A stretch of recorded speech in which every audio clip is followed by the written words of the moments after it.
BetUS, America's favorite sports book, where you can bet on everything anytime. Sportsbook, casino, horse racing, live betting, and more. We have the best bonus. That's right, get a 125% sign-up bonus. And to celebrate our 30-year anniversary, we are giving up to 30 risk-free bets, a truck, Super Bowl tickets, and more. Don't miss out. Play smart. Join now. BetUS, where the game begins.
What's going on, everybody? Welcome into the Blazers Uprise Postgame show here on the 28th of December, game number 30. It featured a matchup in which the Blazers were favored going into it for the third time this year. The Blazers are now 0-3 when they are favored to win as they lose tonight to the San Antonio Spurs 118-105 after one of the worst quarters I've ever seen this team play in the first, where they got outscored 38-14. A brutal start to this game for the Blazers, who didn't get outscored in another quarter the rest of the game, but still managed to lose by 13 to a Spurs team that was 4-25 heading into this matchup. Victor Wembanyama dominated this game, 30.7 blocks, 6 assists, and 6 rebounds for him. It was the first NBA matchup between Wembanyama and Scoot Henderson. Scoot had a career-high 25 points, but it was on 8 for 23 shooting. He got the start tonight with Anthony Simons out due to an illness, and the Blazers desperately missed Anthony Simons as their offense was absolutely horrendous, shooting 35% from the field, 30.6% from 3. It was brutal. We got some Ibou Badji minutes tonight as both DeAndre Ayton and Duop Reith were out of the game. Duop Reith was a late scratch after his 25-point effort a couple games ago, and with him being a late scratch, it got me wondering, is it too early to tank? Eric, are we really already tanking? Because that was a little bit surprising, and the Blazers go up against a Spurs team which they could be competing against in the tank race at the end of the year, and just hand them a win with a first quarter that was absolutely atrocious. First off, how's it going? Second, how bad was that first quarter? I'm good. Welcome, everyone. Thank you for joining us. That first quarter was absolutely terrible. And no, they're not tanking. They're just that bad. Yeah, this team, I haven't been one to get caught up in they're about to turn the corner, because I've gotten caught up in that the past couple of seasons where, oh, they're finally starting to look good. And then they have like their worst quarter, they worst should go game 4-0 or 5-0 their next 5 games. Yeah, I played that game all last year. Like, man, they got some wins potentially coming up, you know? But the Blazers won 2 out of 3 games going into tonight and beat the Suns and the Kings to do so. 2 teams that will probably be in the playoffs if Phoenix pulls their stuff together. But never once did I expect this team to turn any sort of corner. I think they're going to be inconsistent all year long. Obviously, they missed guys, and I think this game was a perfect example of how important Anthony Simons is to this team, because I think the offense was drastically worse without his contribution, without his shot making on and off the ball, as well as his ability to draw the attention of the defense and just make things easier for the rest of his team. I thought the shot quality the Blazers had in this game was bad. Part of it was they were going up against a lot of length, and it took them some time to adjust to Victor Wembanyama being out there. I mean, he got 7 blocks for crying out loud. Blazers also missed some shots, don't shoot the 3-ball too well, and this just looked exactly like the offense that we saw before Anthony Simons came back, which was the worst in the league.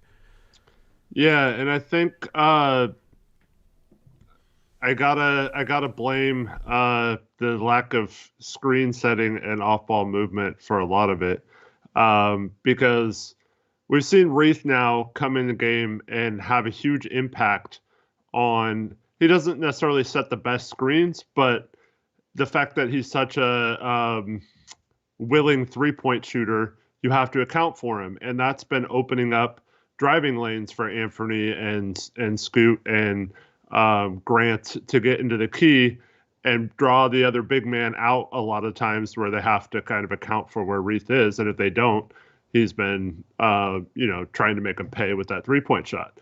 Ayton's been hitting some mid-range shots this season, of course, but those kind of clog up that middle lane. So that's why the spacing looks a little bit better with Reith. But Ayton's still better than like Moses Brown tonight. And Jabari doesn't set a lot of screens either. So you could tell that they just did not have a lot of spacing and a lot of driving lanes to the basket. And then when they did, I mean, the lack of awareness to know that Wemby's lurking and that you're not going to get some of those shots off that you normally do, and then to just keep doing it over and over again and just letting him block shots.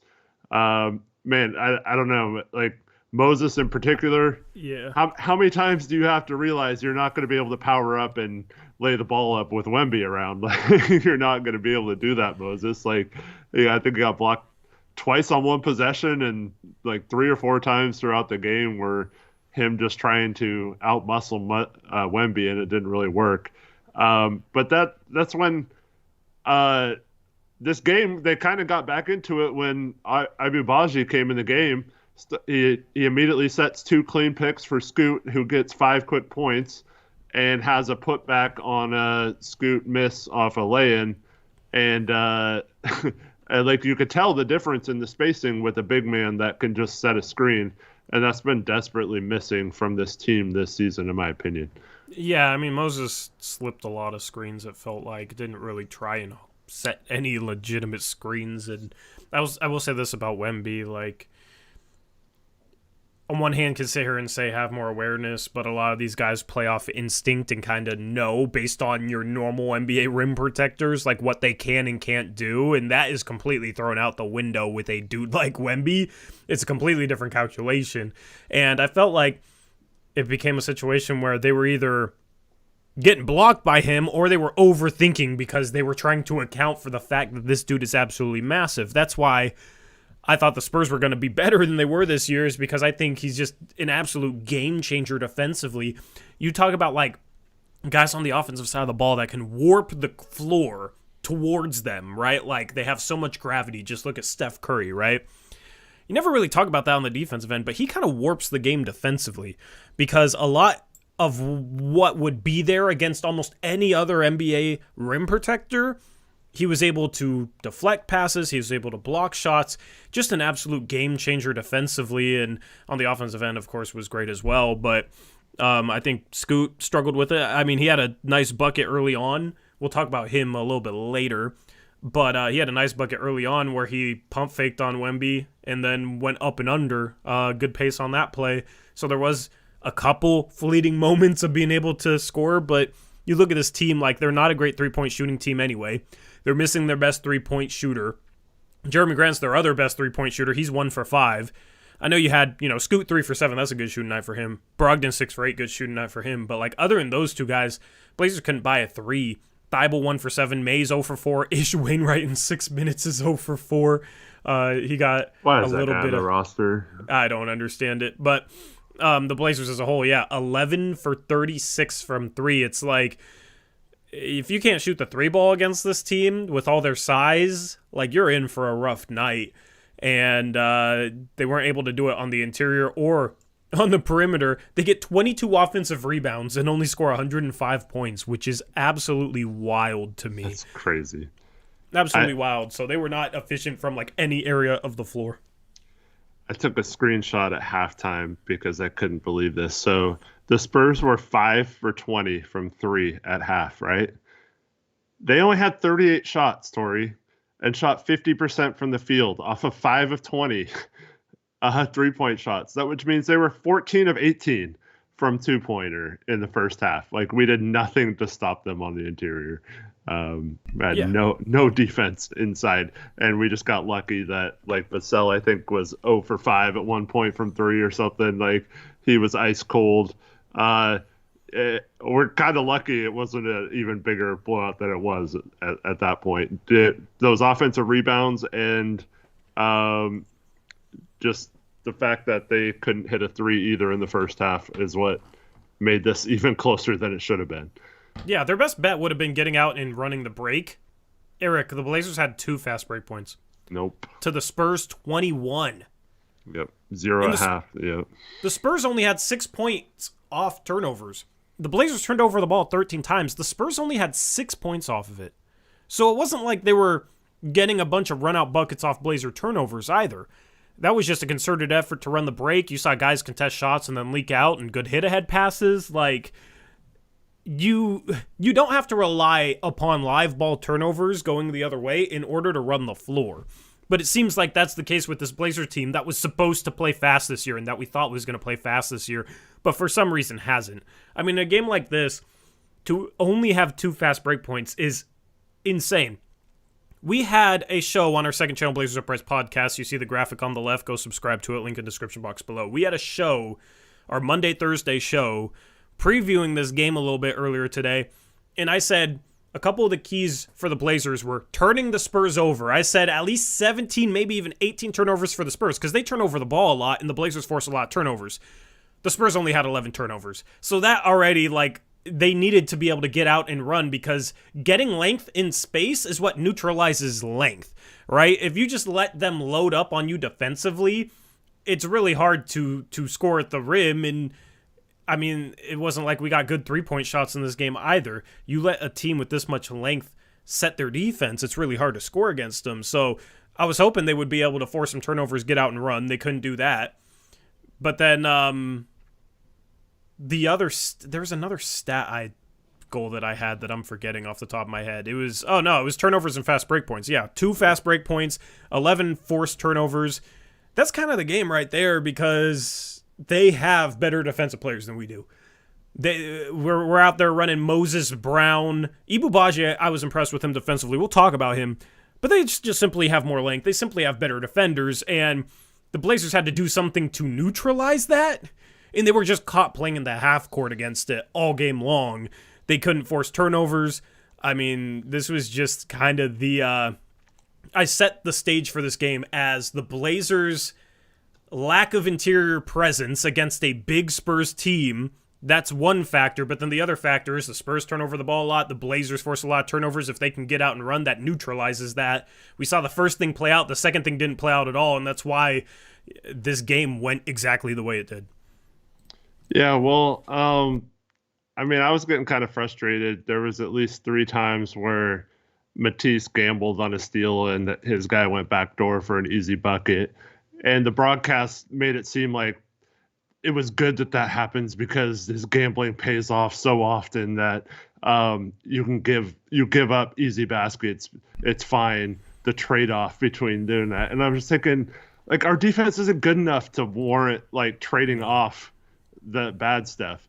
And the other thing is, I mean, their defensive rating, the Spurs coming into this game, was 25th. It's not like they were a good defense, but we made it seem like it was almost impossible to score at times against them, and it just can't happen. Like you said, you had to do something to push the pace and make that length not a problem. And when you can't hit a 3-point shot like the Blazers couldn't tonight, you can't just settle for half-court offense. You got to get out and move and try to get some easy buckets in transition. Yeah, well, especially without Ant. Ant is the only saving grace for their half-court offense a lot of times, I feel like. And this is part of the reason why I will constantly say Ant is underrated by people in this fan base that think he should be a sixth man or think that the Blazers should trade him for anything. The dude's averaging 27 and 5 for a reason, right? Mm-hmm. Like, that's... If Donovan Mitchell goes out there and averages 27 and 5 on the same efficiency, everybody views him as an all-star, right? Jalen Brunson does the same thing. Everybody views him as an all-star. Anthony Simons does the same thing, and half this fan base disrespects him for it. Doesn't make any sense. But tonight, you saw their half-court offense look like an absolute mess. Absolute mess. Jerami Grant got going late, but he was a mess in this game. Brogdon went on a hot stretch. He was 10 for 19, 6 for 8 from 3. The half-court offense was still an absolute mess, and they were playing the half-court constantly. That's how they end up shooting 35% from the field, 30% from 3, right? And sure, they get a lot of offensive rebounds, 22, a massive number to 7 for the Spurs, but like, we took 16 more shots than they did and 4 more free throws, and we lose by 13. That is how bad the half-court offense was. We don't have anyone that we can throw it to and consistently bail us out offensively. Jerami Grant can at times, but when he's going up against a lot of length, he's not that guy. If you're going against a smaller team, he's more so that player that you can give him the ball and he can drive and like finish at the rim. He couldn't really do that too well for the better part of this game until late. He was 5 for 16 to start this game, ends 9 for 21 from the field. He does get to the line 13 times, but you don't got that guy you can throw the ball to and they're going to go get you a bucket. And you don't, like, Scoot running the pick and roll was pretty rough tonight. 6 turnovers. The Spurs' length bothered him because he doesn't know how to neutralize length yet. He doesn't know how to use his body to shield shot blockers. He's still learning a lot of things that he needs to know. If Anthony Simons playing this game I think is not completely different because you still had some guys just simply struggle tonight. But I think the Blazers might have won this game. I think it would have at the very least been competitive because they needed that guy. You need that shot maker. You need that bucket. You need that creator in the half court to put pressure on the defense. And I also thought this team needed somebody to draw the attention of the defense because a lot of times it was just clogging the paint and living with the result if there's a kickout pass because the Blazers are only shooting 30% from 3. I mean, they left Malcolm Brogdon open for like 3 threes in a row where he hit them and got the Blazers to about down 10. But I think that showed their philosophy defensively was we're going to live with, Ish Wainwright when he was in shooting threes. Skylar Mays shooting threes. Matisse Thybulle shooting threes. Scoot Henderson shooting threes.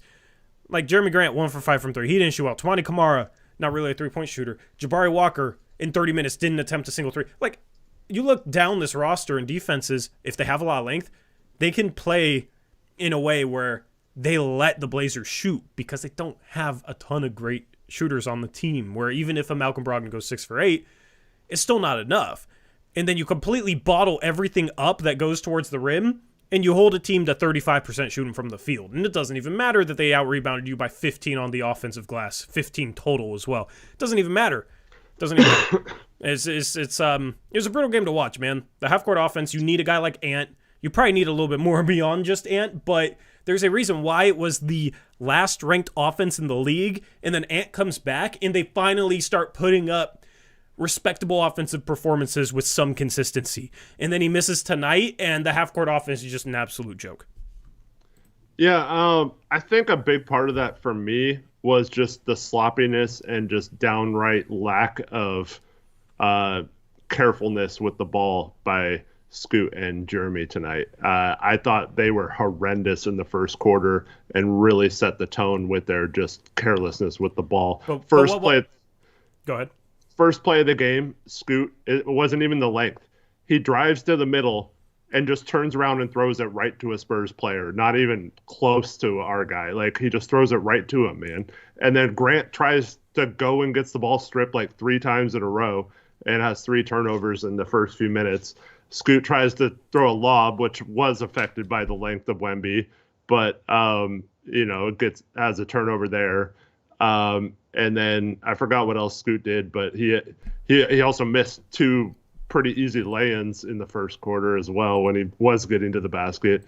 But I just think we have a real problem with those 2 in particular. There's just moments where throughout this season, and Grant a few times last season as well, where they just do not take care of the ball and they just get really sloppy with it. And I don't think you can do that. And when you have 2 guys doing it at the same time, taking turns, having turnovers, it's going to be really tough to score on offense. Yeah. Well, I think it's just 2 things. I think, 1, the offense super stagnant tonight going up against that length. Mm-hmm. And then 2, those guys aren't good enough to be the main guy in a half-court offense doing that. Like, that's why. The problem is, when they have Ant, they can pick their spots a little bit more. They don't have to be as aggressive, and they can kind of defer to Ant and then make plays when they're there, so they're not forcing anything.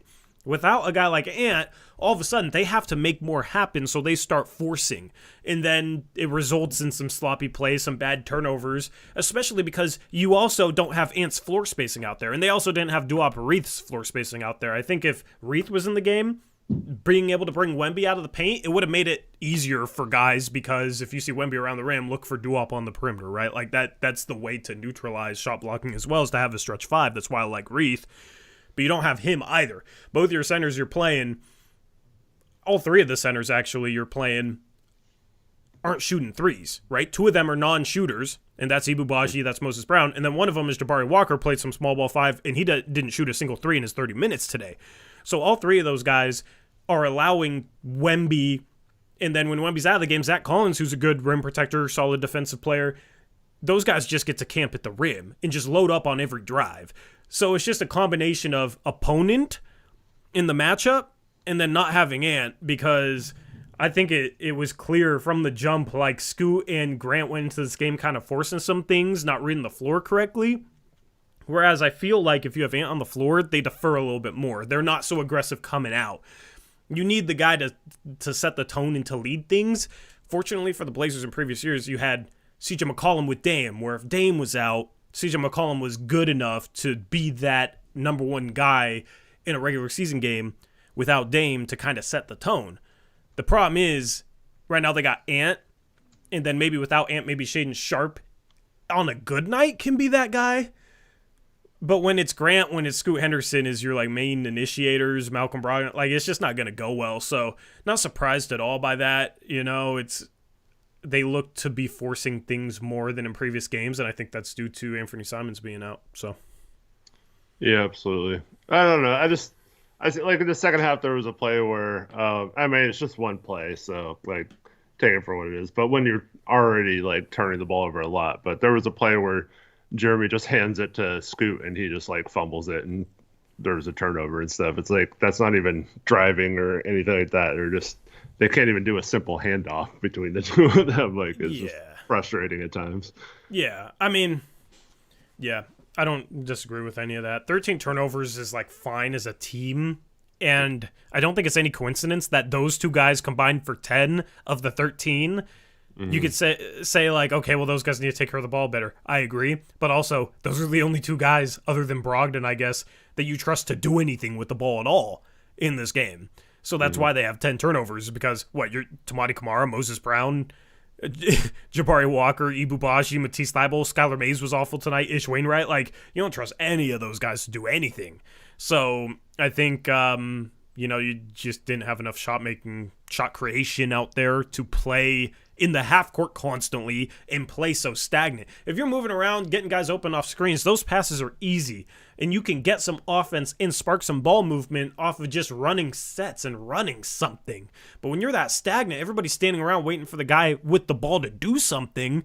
And we only got 3 guys, if you count, Brogdon, Scoot, Jerami. I mean, like, Scoot was pretty rough tonight when he tried to make stuff happen.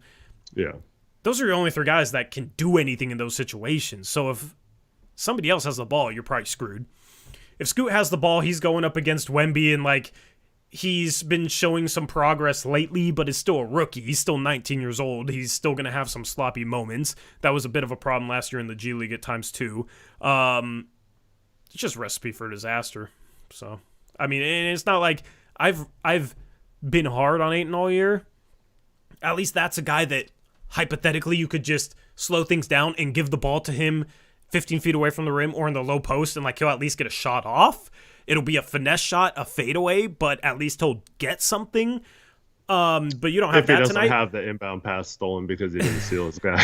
Yeah, well that. But I also feel like if Ayton played in this game, this is the type of game where you'd look at it after and be like, why did he only shoot 7 times in 35 minutes? You know, so we've had games like this. This is kind of how the offense was before Ayton came back. But yeah, it's just they completely played into San Antonio's hands tonight. It was pretty brutal. Daniel says no one's going to talk about how Scoot is not shooting mid-range shot. He's gotten less and less confident in it. That last shot at the end of the game is how he should have been playing the whole time. I thought Scoot took a decent amount of mid-range in this game. Yeah, you don't want him shooting a ton of mid-range shots, I don't think. I thought some of his mid-range shots looked pretty good, actually. But yeah, and are we counting the floater as mid-range? Yeah, I would count the floater. Yeah. I don't know about you, but yeah. Yeah, I mean, mid-range jumper versus mid-range floater, like, I want him to try and get a little closer on a lot of his... Like, early in the season, he was settling for a lot of, like, 17-foot contested jumpers. Mm-hmm. And he was the Russell given, Westbrook shot. Yeah, and he was being given space to shoot, like, a 11-foot floater. And I was saying I want him to kind of go into the defense, try and shoot a floater. You look at Ant last game especially, like, he had a couple of drives where he just drove right into the defender and got up a little, like, 6-7-foot runner that he made. Right? That is what Scoot needs to get good at, because that has a higher chance of getting you to the free throw line than shooting like a 16-foot step back jumper. And also, I think in the end, it's a more efficient shot anyway. So that's what I like, that he's started to shoot more floaters. I like that he's kind of mixing up what he shoots. I don't really have a problem with his shot selection much at all. I know he didn't shoot the ball well, but like 1-3 was halfway down, in and out. 1-3 was like straight on line and back rim. I can live with those misses. And he's 3 for 7 from 3. That wasn't the problem. I think he was clearly bothered by the length today. And he still needs to learn things to neutralize length at the NBA level, and he has yet to learn them. So an 8 for 23 game, 6 turnovers, like, it doesn't look pretty at all. But also I think it's just part of the growth process with him. Mm-hmm. Yeah, I'm trying to go back through his shot attempts. So his first, like, other than a couple three-pointers, it was almost all layups and three-pointers in the first half. But second half, I thought he did a much better job of taking that mid-range if it was there. Yeah, I think he was the pace he played with, I thought, was good. Mm-hmm. Like, that move he had on Wemby, I know it's just one play, but the move he had where he started his drive left, but didn't just sprint into the key and get blocked. Like, the play I'm talking about at the start of the season, he would have just tried to go 100 miles an hour into the key and gotten blocked by like 3 separate players on one shot, right? Mm-hmm. And the backboard, and the rim, and the net. He would have got blocked by literally everything, because you could see it coming 100 miles, you could see it coming a mile away. That step through up and under he had on Wemby, he starts off that drive, he goes left, but he's not going full speed, okay? Therefore, he's able to change directions back to the right. Then he pump fakes, gets Wemby not even really jumping, but just leaning his way, and it opens up the up and under. That was such a good change of pace move, because he was just under control, wasn't going faster than he needed to go, and it was crafty. And that's the type of stuff, like, he'll start to figure that stuff out, and he'll be good. Like, the change of pace is crucial for him. I thought he was sloppy in terms of his turnovers, but it wasn't due to him being out of control, if that makes sense. I think he played with solid control. I think he changed his pace. Sure, there's probably a couple possessions you can point to and be like, yeah, he's completely out of control. But for the most part, I've been impressed with his pace, and that's what I'm looking for him. Just figuring out how to change pace, run the game like that, and he's been showing promise, and I thought this game was no different than some of the promise he showed leading up to it. Stat line doesn't look pretty if you look beyond the points, right? 8 for 23, not efficient. He's 5 for 16 inside the arc. Like, that's 30% inside the arc. That's bad. but I don't think it was due to the same issues he was dealing with early in the season. Like, I think this is another game you can look at it and view it as progress despite the shooting numbers being bad. Yeah. So he did have 2 pull-ups in the first half, one just inside the free throw line, one from about 17 feet that he made. And then he took a 20-foot step back long 2. So he did shoot 3 mid-range shots in the first half. Second half was a little different. I thought he had a little bit more. Yeah. I just think, go ahead. I don't know. That one, the nice play, I thought he was going to travel. To be honest, I was like, oh, great, here comes another turnover. Because, he had already turned the ball over a couple times in this game. So, I feel like he's always kind of teetering on losing the ball or traveling or whatever. So I was glad he actually had nice footwork on that one. And that's what kind of makes it frustrating for me, though, because you do see those plays where he looks just so under control, and it looks like he can score on anyone, even Wembanyama, whenever he wants to. And then the other times he just throws up this crap that has no chance of going in. Same with Jerami, he does that too. It's just dude, you can score, you can get your shot, you get to your spots pretty much against any defender. Why are you settling for this left-handed runner crap, or why are you missing so badly on some of your shots, especially close to the hoop? But yeah, but then you see the plays where he does finish, and you're just okay, Scoot, that's what we need. So yeah, the intrigue is still there. Like I said, not giving up on him or anything, or thinking that this is something that he can't improve on. The turnover stuff is just when you're starting at point guard in the NBA, man, especially when you're having shooting struggles, you have to take care of the ball, even if you're not making shots. And I just feel like that's still a major thing that he needs to improve on. He's been improving on it, though. Yeah, but I mean, they showed his numbers. The last 3 games he had 4 turnovers and 15 assists. Okay, but they show his numbers October and November versus the last how many ever since he came back.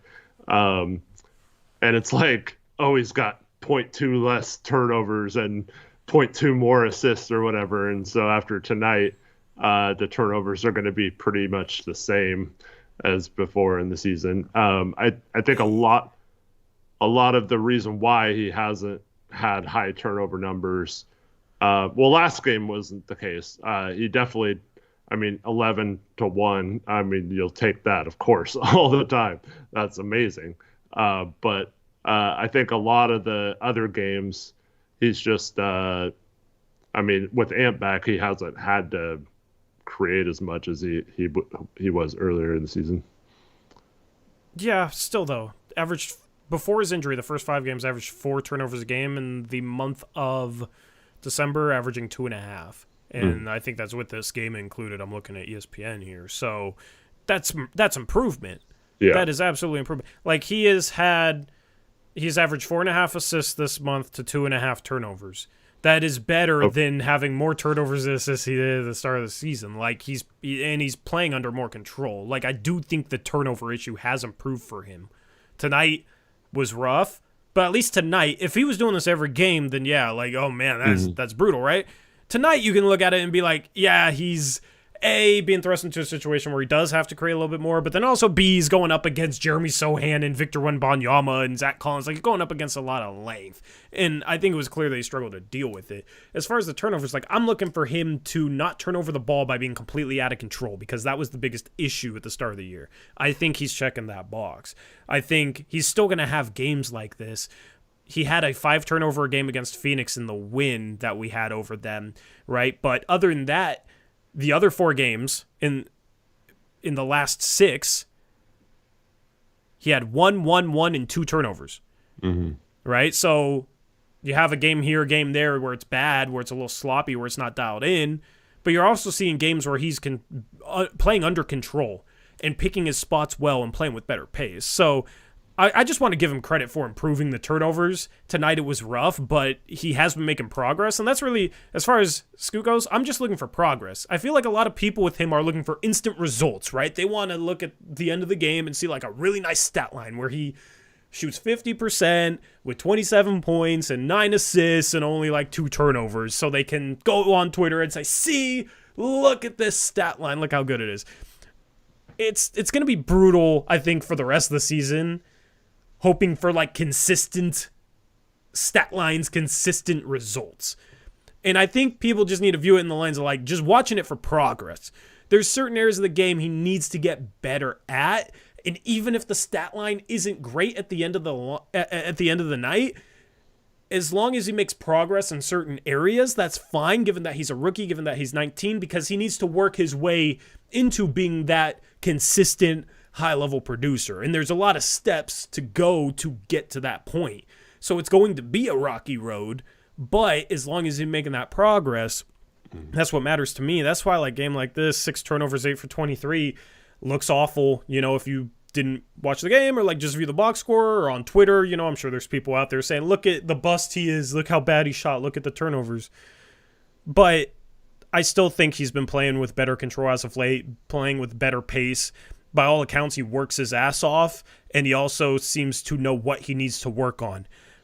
This might be the best area for Chauncey, given that Chauncey was a point guard in the league who struggled early on in his career as a 3rd overall pick.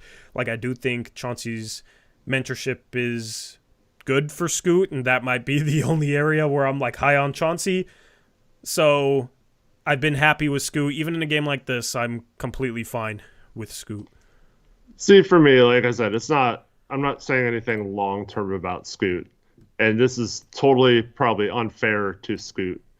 But this isn't how, like, a pick that's supposed to be a number 1 pick in almost any other draft, or a guy who played professionally for 2 years and should have been a little bit more ready to play. So when he scores 25 points off 23 shots, and I can't say, oh, that's just narrative though. He's playing really good. You know what I mean? Like I'm just saying, like, yeah, but that's just narrative, right? I'm just, for me, I can't get excited about him scoring 25 off 23 shots and having 6 turnovers, no matter how well that's he's the results from the late. game. Yeah. Yeah, I'm just saying, like, I'm still hopeful for him in the future. It's just still disappointing to me that he's not. We're not at the point where this is like actually kind of a bad game for him, instead of a like, wow, this is his best game as a pro, maybe, you know. Like, no, I mean, it's not his best game as a pro. No, I know. I'm just saying, like, close. That's why, like, I don't know. It's getting kind of frustrating. I don't know. For me, people are getting impatient with him, and I get it. But he's still not even halfway into his rookie season. Like, I know. He's not. This was what, his 23rd game? I don't know. I'm trying to like recall off the top of my head. He had played 20 games. This is either his 20th or his 21st game. Yeah, it's 21st. Yeah, that's barely anything. Like if he didn't get hurt, that is like a month and a half. You know what I mean? So that's why I'm saying, like, as long as he's showing progress in certain areas, him progressing in terms of being able to control the pace, being able to slow himself down, will ultimately pay dividends in terms of his stat line, his on-court production, how good he is, how much of an impact he can make on the offensive end. And the progression is not just going to be linear. You know what I mean? It's like last game, 11 assists, 1 turnover, right? Like, that's his best playmaking game. This game, 6 turnovers, 4 assists. So it's going to be up and down, where like at the end of any given night, we can either end up too high or too low in overanalyzing things. At the end of the day, it's just, is he making progress like week over week, month over month? And I think he looks completely different than he did to start the year. Like, I don't think his turnovers in this game look like how they did to start the year. I think he looks completely different than he did at the start of the year.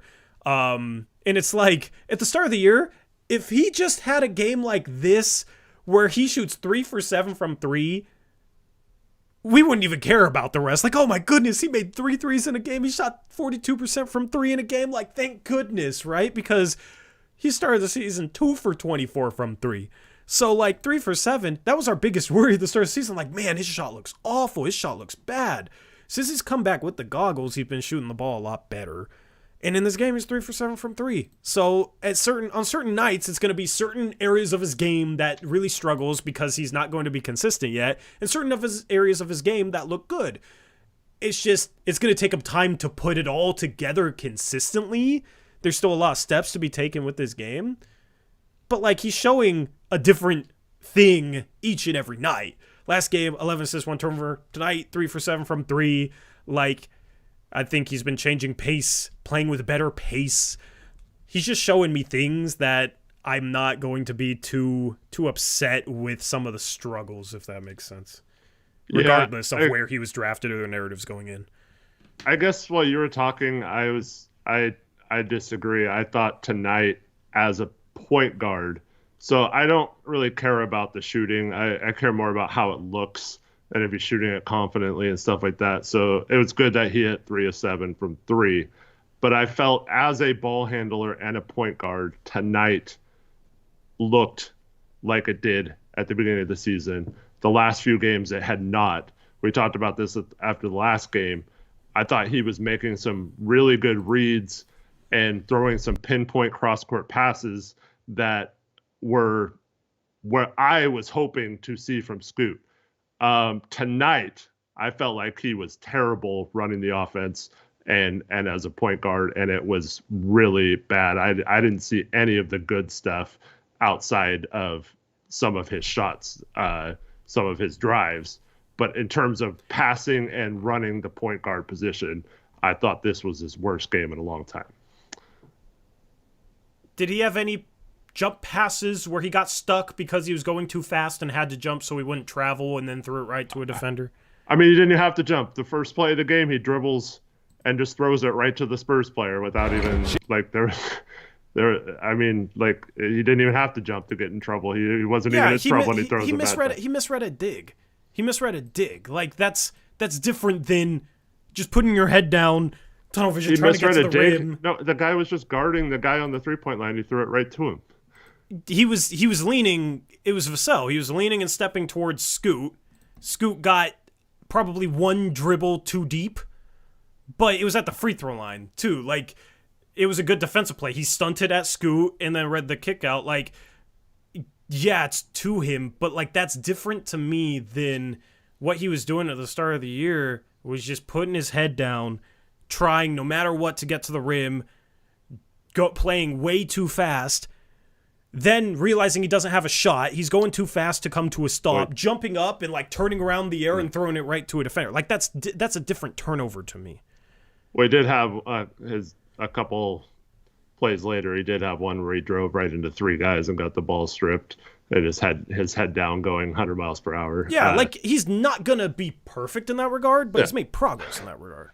I'm saying I didn't see the progress tonight in terms of point guard distributing skills. I thought he was terrible tonight in that regard. In all the other aspects you're talking about in terms of getting a shot, changing pace, all that stuff, completely agree. He has improved a lot in those areas. I was just disappointed in his running of the offense tonight. Yeah, no. For me, like, those things come into play, like, long term, it comes into play into being able to run the offense, right? Because if people respect his shot, he's going to be able to beat them sooner on drives, beat them a little bit easier. The playmaking is going to be a little bit easier out of that. Being able to play at a better pace is going to give him more time to read the court, give him more time to warp the defense. We talk about when the Blazers play drop on, like, Luka Doncic, what does he do with the space, right?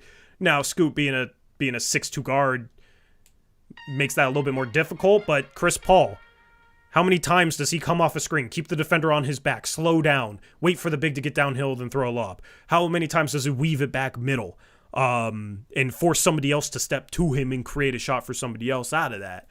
So that's the thing with, like, the change of pace and just, like, kind of like how he's playing. Even though he did not literally run the offense well tonight, I'm looking for him to improve in those traits, because improving in those nuances of the game will help him be able to have an easier time running the offense. He'll be able to consistently run the offense the more he improves at these things. So that's why a game like this tonight, yes, 6 turnovers isn't good, but I'm not unhappy in terms of his progress towards being that guy that can run the offense. Yeah, fair enough. Just saw different things. Shout out to Jackson, member for 35 months, says leave a like. There's some weird stuff going on. There is some weird stuff going on in chat. Yeah, leave a like on the stream. Shout out to Jackson. No Warren Ever has 2 donations. 2 donations that say the same thing. So I'm going to read them off as one. I'm not going to read it off twice. But I will read it off because we read off every freaking dono, for better or worse. And the donation message is Joe Cronin. He's done miracles on me. He's done miracles on me. He's done miracles on me. He's done miracles on me. He's done miracles on me. Miracles on me. Like the song goes. ×2. Yes. Yes. Hey, thank you, Now or Never. Yeah, appreciate the donation. I'm not going to sing that song, though. And then shout out to Chappelle Perilous, $5 donation.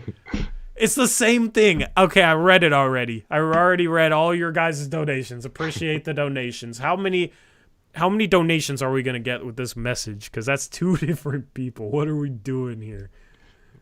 If I sing it, I might get copyrighted. That's my excuse. I want to hear you sing it. No, I ain't singing. I ain't singing anything. I leave the singing up to Rich. Yeah. So, but, yep. Anyway, yeah. Final thing. With that, what?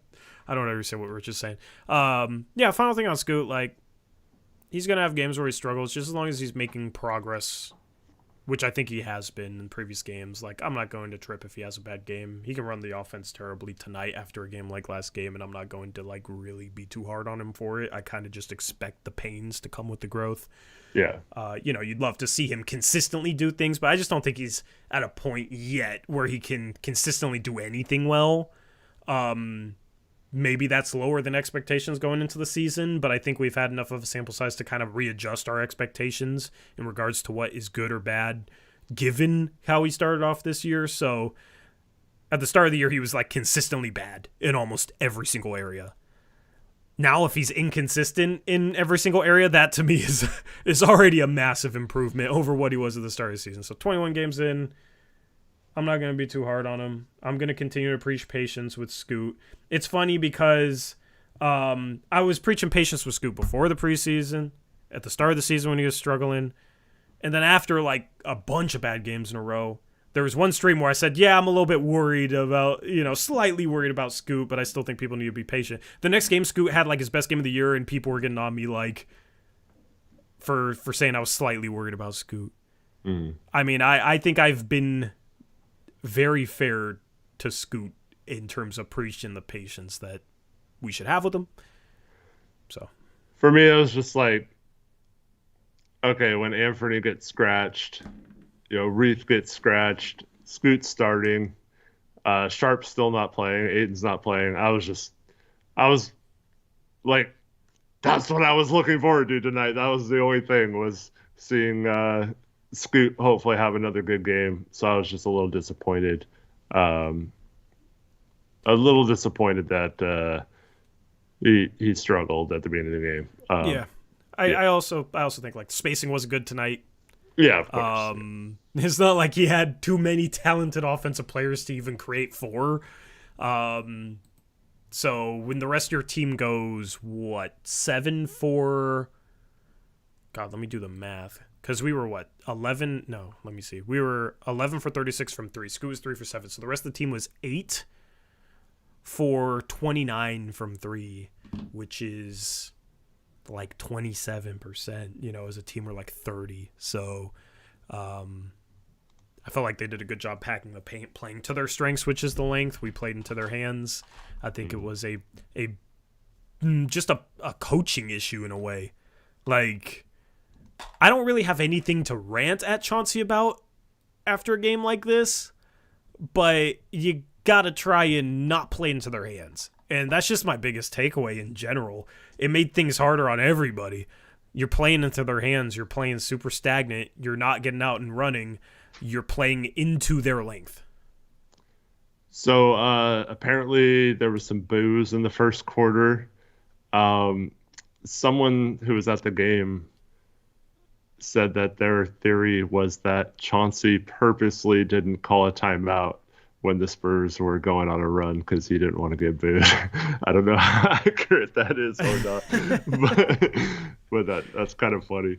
I mean, I'm not 100% certain that they don't already have their sights set on tanking.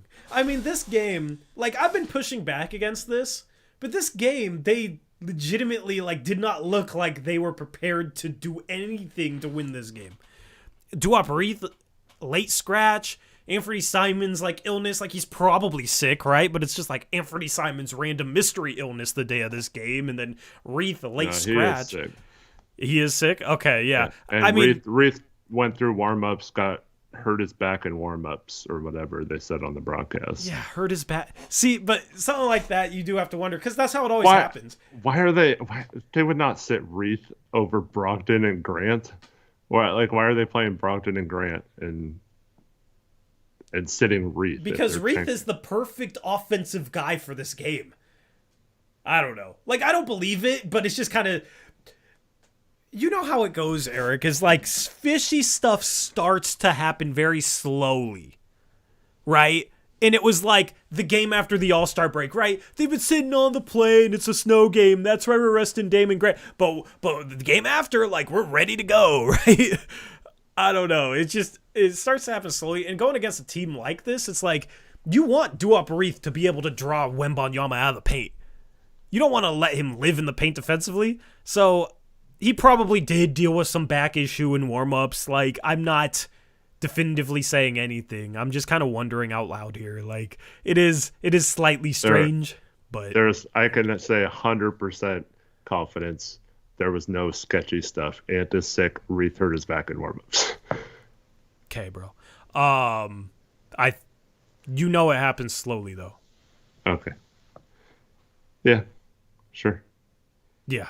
I mean, I believe that. I'm not disagreeing with you, but and they had Chris Murray and Ryan Repairer down, and they would have had those guys here in Portland, not on the remix if they knew they were going to be sitting them out, because this would have been the perfect game for them to get a bunch of playing time. Yeah, no, absolutely. But they lose to the 4-25 Spurs. This game, we'll see how the next game goes. But at the end of the year, we're probably going to be happy that they lost this game. Maybe. I think we're still too good to be like down with the Spurs and the... We kind of already are, though. No, I know, but I think they're really going to have to tank like you're suggesting they're doing if they want to do that. I don't think they're going to. I think there's way too many parts of this fan base that will tune out, and I think they're going to try everything they can to... They're already tuned out.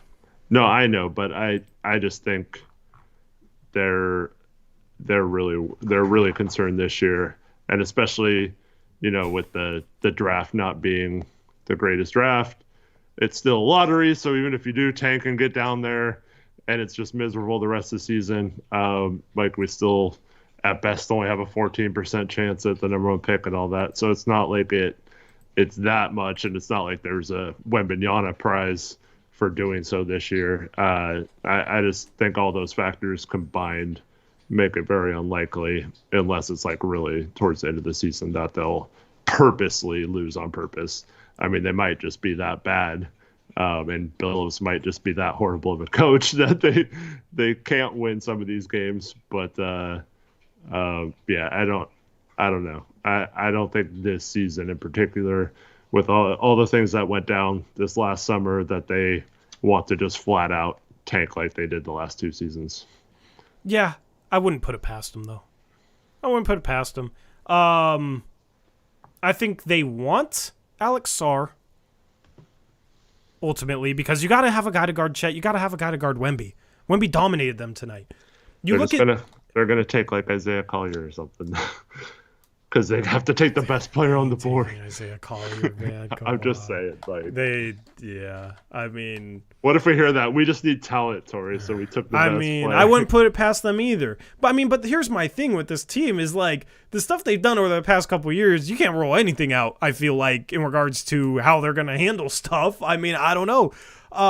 They might take Isaiah Collier, but you look at a game like this tonight. You look at how badly they missed Reith spacing the floor for Scoot. Reith, his floor spacing makes things easier on our guards. The problem is with DeAndre Ayton, he's not a floor spacer because he only shoots mid-range instead of threes for whatever reason. Despite him working all offseason on threes, but then saying that was a joke or whatever, like what the hell? I don't know what we're even talking about with that. But if you can get a game changer defensively that can also space the floor, I don't even really care what else he does offensively. He's going to make a major impact on this team. And that's what Alex Sarr is. So, yes, it'd only be a 14% chance, but every percentage chance is 1% closer to being able to get that guy. And maybe if you get the second pick, maybe the number 1 team doesn't want Sarr. Maybe they want a Ron Holland. Maybe they want a Collier, right? We're sitting there. We got 3rd in the lottery last year. The only team that I think would have taken Brandon Miller over Scoot Henderson got the number 2 pick. So we tanked last year, didn't get the number 1 pick, but we got the 3rd pick out of it, and we got Scoot out of it. So I don't think Sarr at this point is a legitimate number 1 pick. I think he could go 2. I think he could go 3. I think he should go number 1. But I think if this team is smart, that's the guy they want. That is absolutely the guy they should want because they need a legitimate defensive presence that can be versatile because they love to freaking switch. So what's better than a guy that can play the 4 or the 5 who's 7'1" and can guard on the perimeter and protect the rim? And they also need more shooting. And his shooting is still a mixed bag. Like, he might not be great when he comes into the league, but for a 7-footer, that dude has problems shooting the 3-point ball. So I think that's going to be the guy that they really want. Now, whether they get up high enough to get him, I don't know. At the end of the year, I do think that the Blazers will be trying to out-tank the Spurs. I think the Spurs are too good to not play a little better than they've been playing. Like, it's kind of baffled me how they started 4-25 because you got Wemby.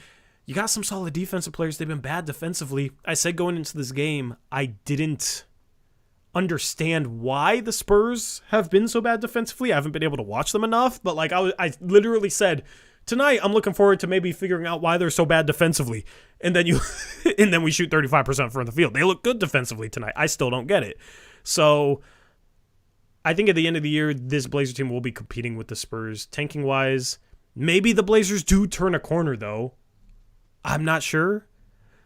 But I don't have hope for them being able to consistently put games together just because they haven't done it. Even after Ant's gotten back, the whole narrative was, they can't win with Ant. He makes the defense awful. So. Yeah. So much for that tonight, though. Yeah. A couple more donation stories. Oh, you want to read the next one?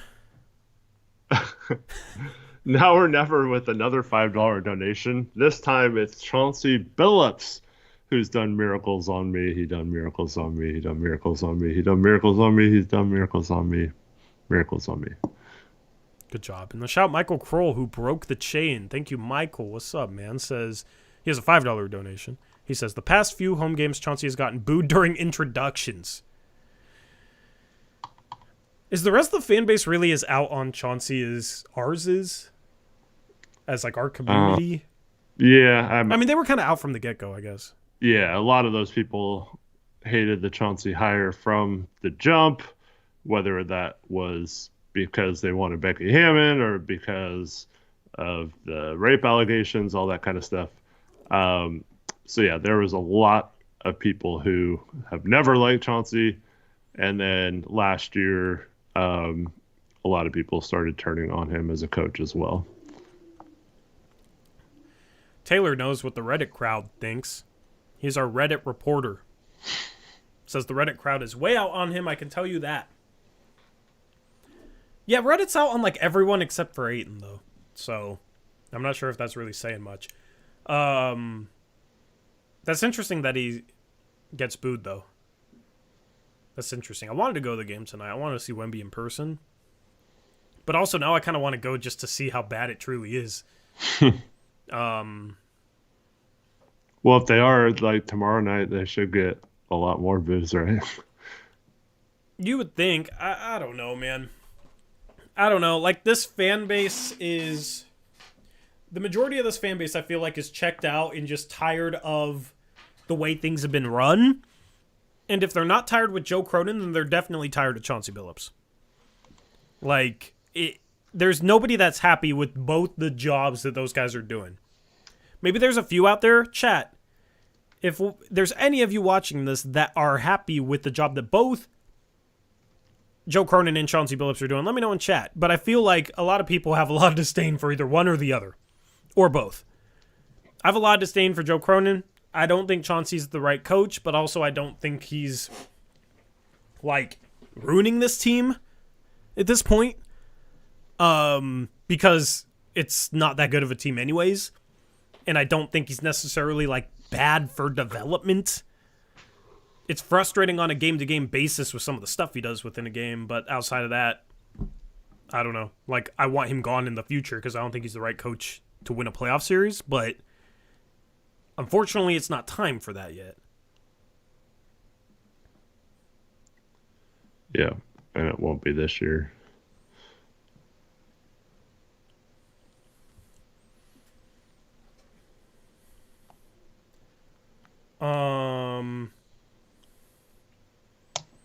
Tickets are cheaper. I mean, that's the nice thing. Can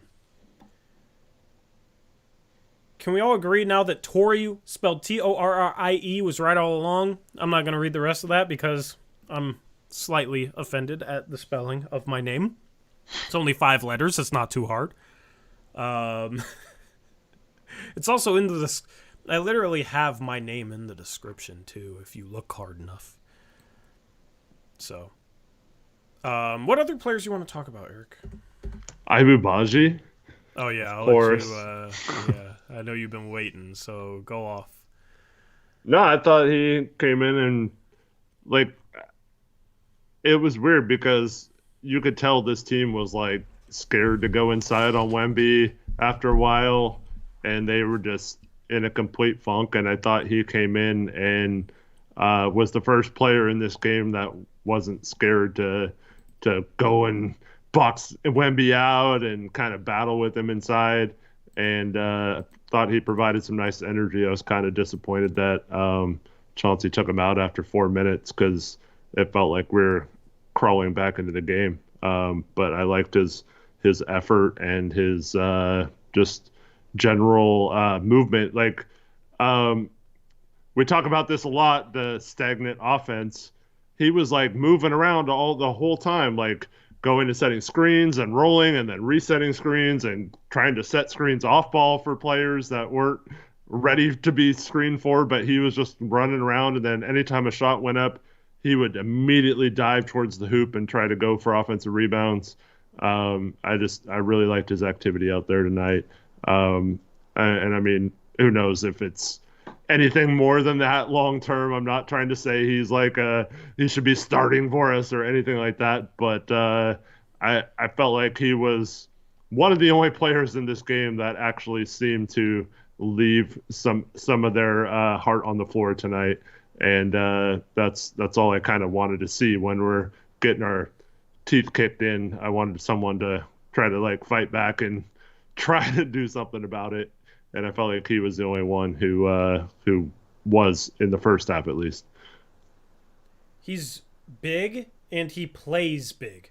Mm-hmm. He's not big and plays small. That's a different guy on our team. He's big and he plays big. 5 offensive rebounds in 14 minutes. He had 3 blocks.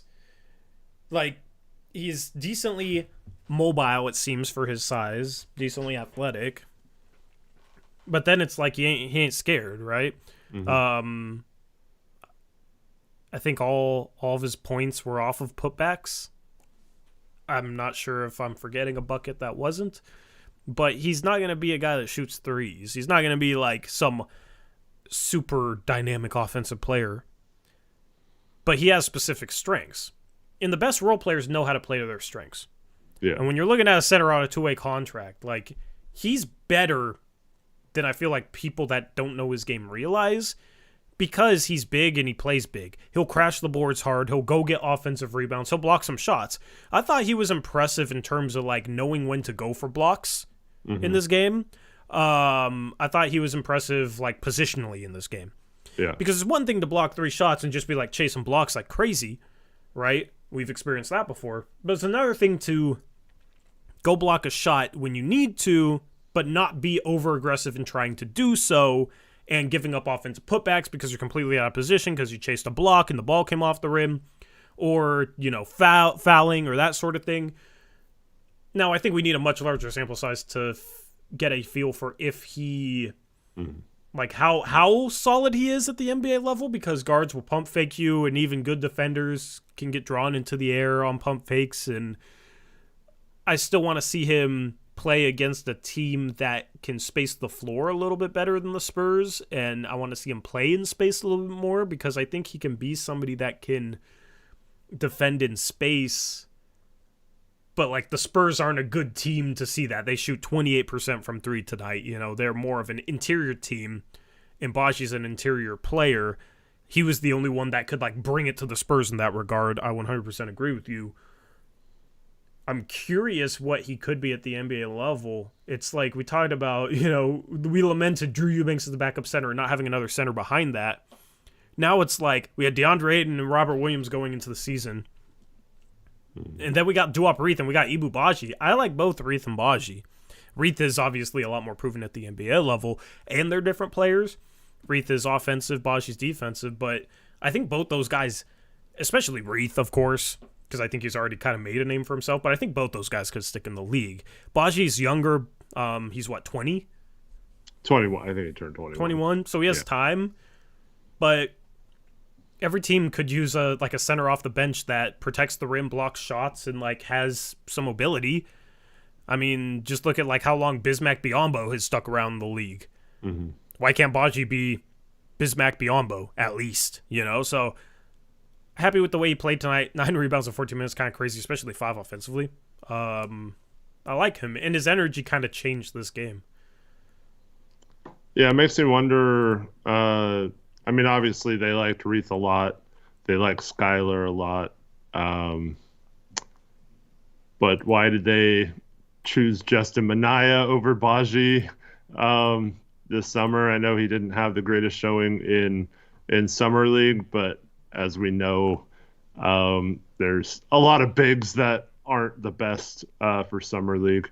But he had, like, a really nice, I forgot who it was, but someone, he got switched on a guard, might have been Trey Jones or someone, and they took, like, a step back 15-footer on the baseline. He had a really nice contest, made it a tough shot, didn't block the shot, doesn't show up in the box score at all, but I thought he did a really good job on that play. But I kept thinking, you mentioned someone who, like, knows their roles and just rebounds and maybe gets putbacks and lob dunks and stuff and plays good defense. Like, what's stopping a player like that with that kind of frame from being the next, like, Clint Capella or something like that? I don't see why more players can't just follow in that kind of mold and be that kind of player. Set good screens, roll the basket, chase offensive rebounds, and play good defense. I like those kind of players. Yeah, and I like players who try and dunk, as Mason Warner in chat says. It's so nice to see Badji come in and go strong and try to dunk everything like I keep waiting for Ayton to do. Yeah, absolutely. Absolutely. So, aggressive on both sides of the court. It's just intriguing that the Blazers had him, then gave him up at the start of the year. After not giving him up when he got hurt last year, and they couldn't sign someone else. The way they've handled him has been kind of weird. Yeah. So, other than that, happy with his play today. Got his first NBA points. That's cool. Gave this team a spark. Was the only player that was a positive in terms of plus minus for those of you who care about that. Sparked a bit of that comeback run. I think he should have played more than 14 minutes. Got to wonder where his conditioning is at, though, I guess. But he has been playing with the remix, so yeah, he should be somewhat in game shape. And especially in the G League, because the G League plays fast. Mm-hmm. They're like more undersized, more perimeter guys. They play fast. He should be in solid enough shape to play more than 14 minutes. Like, if you watch Reith just, like, shoot threes and dominate a G League game when he goes down there. But, like, the G League, for the most part, is kind of like Summer League. So, like, I don't know if that's the best for him, for Badji to get time. Because he was playing on, what is it, the Wisconsin Thundering Herd or something, whatever Milwaukee's G League team is, and we picked him up from that.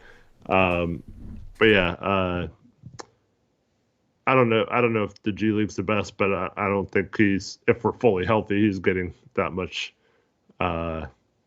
many minutes either on the main squad. So I don't really know how to handle that. But right now, in games like tonight, yeah, we should have definitely played him. I was actually really hoping that Chauncey started him in the second half instead of Moses, but yeah, would have been nice to see him play a little more. I agree.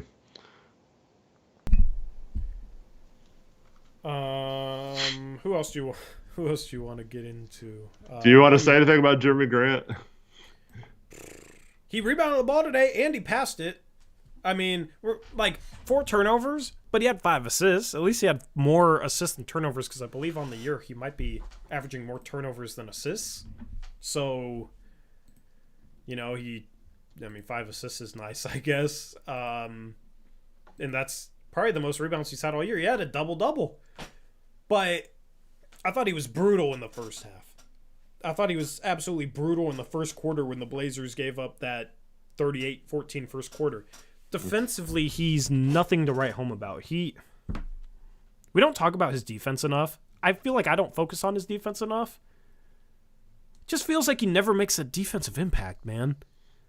Like, occasionally he'll come up with a nice play, but in a game like this, did he help our defense at all? There's so many games where after the game I'm wondering if Jerami Grant helped our defense at all. And what's funny is, like, to me, he's basically just a scorer. This isn't the right game to necessarily talk about this, because he did fill up the stat sheet, like, the best he has all season with 10 rebounds and 5 assists, but normally this isn't what he does. Normally he's just a scorer. He was brutal the first half. He's a good player, but he has these stretches sometimes where he's not making threes, where I just don't think he's as good as people think. I think he's a little reliant upon that three-point shot. He was 8-4-16 inside the arc. That's 50%. He gets to the free throw line 13 times, makes 10 of his free throws. So, like, he did other things in a game like this tonight, but 1 for 5 from 3, not so good there. And he ebbs and flows, almost like Nasir Little did, in terms of, like, hot stretches and cold stretches, not just like a single game, but like extended periods of time in terms of his three-point shot. He's been shooting the ball insanely well lately. At the start of the season, he was rough. He was 19% from 3 his first 4 games of the season in October, and then in November shot 48% from 3. Okay? But the last 3 games, 1 for 4, 1 for 3, 1 for 5. I'm starting to wonder if he's starting one of those stretches where for like 2-3 weeks he just doesn't shoot the ball well. He shot the ball good for like the first half of last year, and then the second half it really fell off before they started tanking. So hopefully that's not the case. He definitely can attack off the dribble, but he needs to keep hitting threes at a consistent enough rate. Hopefully he's not starting a cold stretch is really what I'm looking for in the coming games from him, I guess. Feels like Pistons Jerami to me. Are you not happy with his style of play? Like, well, did feel like he stopped the ball a lot tonight, but also that could just be the stagnant offense and not having other guys he trusts in. I mean, he had a really nice pass, but unfortunately it was a charge. I was like, wow, that was nice, Jerami. Well, too bad you ran into Wemby. Should have made that pass earlier, but yeah. Wemby, dude, you're 7'4". Don't be taking charges, man. What the heck?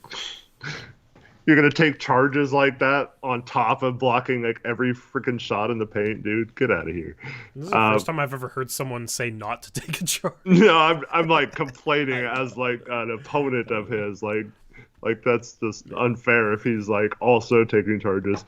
But also, if I'm the Spurs, I probably don't want him taking charges in this game either, like because you don't want him to get hurt. But yeah, I don't know. I mean, Jeremy's fine. I think his reputation around the league is still really good, and that's why I keep saying it. I think it's a mistake if we just deem him untouchable and don't explore the market for him. And I'm not saying give him away and you have to trade him no matter what, but I definitely think you can take advantage of his inflated numbers before he goes on a cold stretch like last year and get better value because he's a plus 40% 3-point shooter on top of his perceived defensive skills and all that kind of stuff. And, any kind of individual defensive analytics that don't look good, you could just explain as, oh, he's playing with like crappy guard defenders and they're putting him in horrible positions, like you don't have to like tell them the truth that he's contributing to that or whatever. So, yeah, I would definitely still look to move him. And, I don't really understand. Like you were saying earlier, like, are we really any different than the Spurs?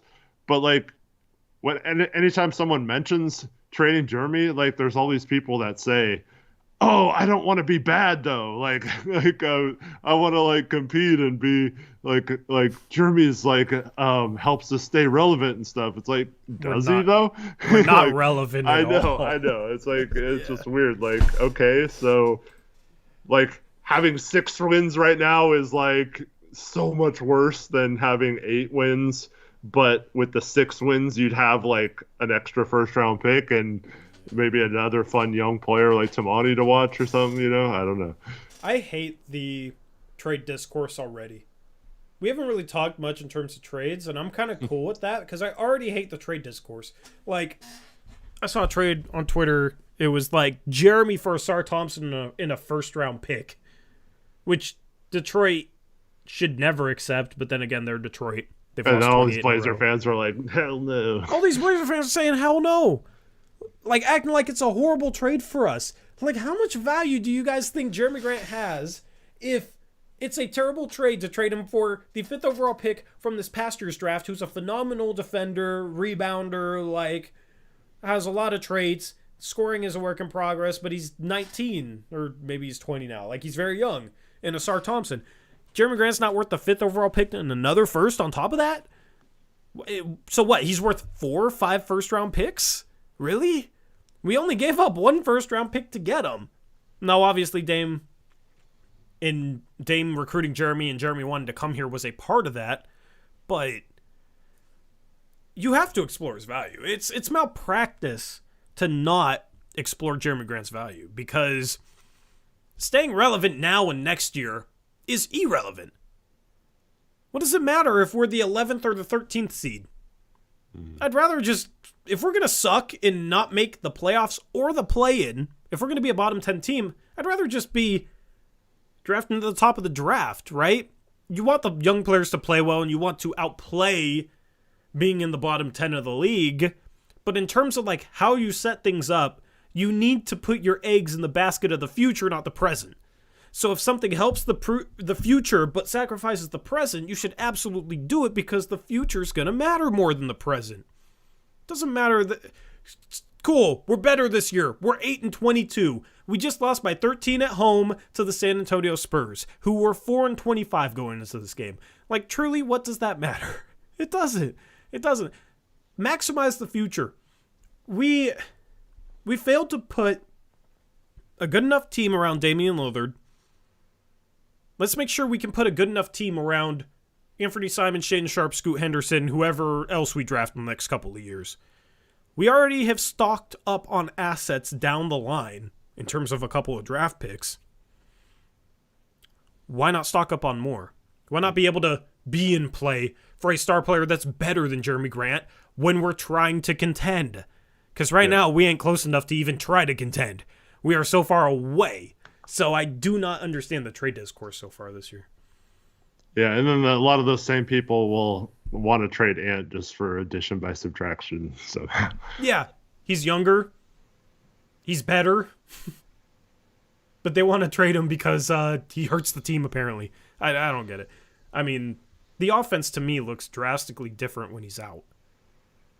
Am I the only one? Because sometimes it feels like it reading what's said about Anthony Simons. You're not the only one. You're just like talking to the wrong people. Yeah. So defensively, we didn't look much better tonight. I mean, Ant doesn't help our defense, I don't think, but he's not the problem. There is no the problem with our defense. I feel like we got to stop talking like that. There's multiple problems with our defense. Fixing some of them will make us respectable on that end. We don't have to fix all of them. It's just getting a good enough balance between offense and defense. I think you wait and see if you can get a guy like Sar. See what trades become available. But that's why a trade like for a Sar Thompson, he's a better defender already than Jerami Grant, in my opinion. That's why I trade for like Jarris Walker, who I think will be a better defender than Jerami Grant. You got to explore stuff like that. You got to see what's out there. Because I do not... He's looked rough, though, Tori. Apparently, he's looked rough in the... Yeah, oh my God. I don't think Jerami helps us defensively. I just don't think he helps us defensively. I don't know. I shouldn't analyze it based off blocks, but he's blocking like less than one shot a game. You can't put him on guards because he gets screened out of plays. He just feels kind of invisible out there. He's not even like a defensive playmaker like Thibault, where Thibault will get back cut and beat off the dribble and this and that, but at least forces some turnovers, right? Jerami isn't really that guy either. I just don't really understand where his value comes in defensively. He's a bad rebounding four. He's not somebody that's really going to make plays for others. He's basically just a scorer to me. But also, if he's not really shooting the three ball, how good of a scorer is he if he's not shooting the three ball well? It's funny how the same people that seem to love Jerami Grant will make the case that like Anthony Simons is completely worthless if he's not scoring the ball, despite Anthony Simons being noticeably better in terms of being able to draw defense to him, run pick and rolls, distribute for his teammates. And Anthony Simons is a better rebounder for his position than Jerami Grant is. So it's just funny how it feels like there's some inconsistencies there regarding this fan base, regarding those two players, because I feel like that statement applies more to Jerami Grant than Anthony Simons. According to Todd Keith, having Anthony Simons on your team isn't the flex you think it is, Tori. He's not an all-star. Not an all-star? 27-5 is not an all-star?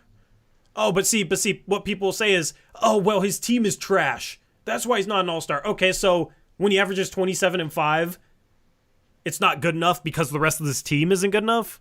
How does that make sense? The dude's putting up production, but like you're penalizing him because the rest of his team sucks. I don't understand the discourse around Ant. That's just not the flex you think it is, dude. What does that Whatever mean? that means. I don't know. If you're flexing that he's on the team, I don't know. He hasn't been an all-star. Neither is Jalen Brunson. Would you say the same about Jalen Brunson? Just not an all-star. Neither is Jalen Brunson's never been an all-star either. Are we talking about past, present, future, all-star caliber, or literally an all-star? Like, what are we talking about? I don't know. It's funny because I was comparing him to Jalen Brunson statistically. Jalen Brunson has a better team. You could say Anthony Simons, if he's on a better team, his stats wouldn't be as good, this and that, whatever. But statistically, they're the same. It's not like Jordan Poole's out here putting up the same numbers as Jalen Brunson and Anthony Simons out here in Washington. Right? Like, I don't get it. He's not an alpha Are you just trying to troll, Todd? Well, he went from, I said, what does it mean? What do you mean by he's not an all-star? Like, literally or figuratively or what? And he comes back with, he's not an alpha player. Well, Chauncey agrees, I guess. Well, okay, so this is Ant's first year as the guy, right? He's been hurt, so he's not going to make the All-Star team, even with the numbers this year, just because the team's bad, like you said, and he missed too many games probably to be considered. This year, at least. Like, if he was healthy this whole year and putting up those numbers, even if the team is bad, maybe. But so basically, you're saying he's not Steph Curry, De'Aaron Fox, SGA.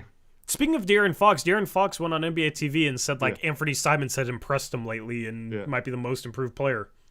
Anthony Edwards, Luka. Oh, I'm missing someone, right? Like, someone really good. But that, SGA. Yeah, I said SGA. That's like 5 guards right there that are definitely better than Anthony Simons. And there's only 5 guard spots and a wild card spot, so 6 spots for guards. Yeah. Anthony could be averaging 35 and 10 right now. He's not getting in over any of those guys just based on what those guys are perceived. So Dame's not in the West anymore. Madden Mobile. You said Booker, right? Booker, yeah, Booker's the other one. So there you go. There's 6 right there. So and I'm probably forgetting the other ones too. That there's Harden, whether Paul George is in a guard or forward. There's all these players. So it's just saying he's not an all-star isn't also the knock you think it is. That's not a knock. You can be really freaking good and not make an all-star team in the East, just like CJ for years was really freaking good. Just like Dame when he got snubbed at the same age it is now. Yeah, exactly. Yeah, Dame dealt with that too, where he wasn't an all-star despite obviously being an all-star caliber guy. That's the thing. He's still 24. He's still getting better. He's still getting better. Why are we so quick to trade Ant when he's 27-5 at 24 years old and has gotten better every year and obviously works on his game pretty damn hard and has a blend of athleticism and shot making ability that is hard to find. It's just, it baffles me how Blazer fans will just hate on the best thing they have going. I don't get it. But you remember when I'm not trying to say I told you so, but I'm about to say I told you so. You remember when we traded CJ and Ant broke out and everybody loved him? You remember when I said one day he's going to get the CJ treatment? Yeah. I mean, that was pretty obvious. I don't know what it is. I mean, Dame started getting the CJ treatment. People turned on Dame too, yeah. So basically, it just is it possible to have a guard that Blazer fans don't turn on? Oh, thank you, Mike Ferg. Yeah, he mentioned Jamal Murray too. He wins a ring, big part of Denver's success last year.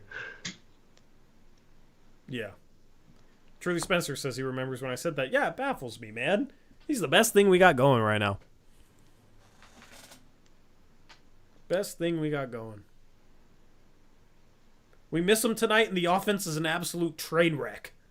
The same offense that we just put up. I forgot. How many did we put up on the Kings? 130, I think.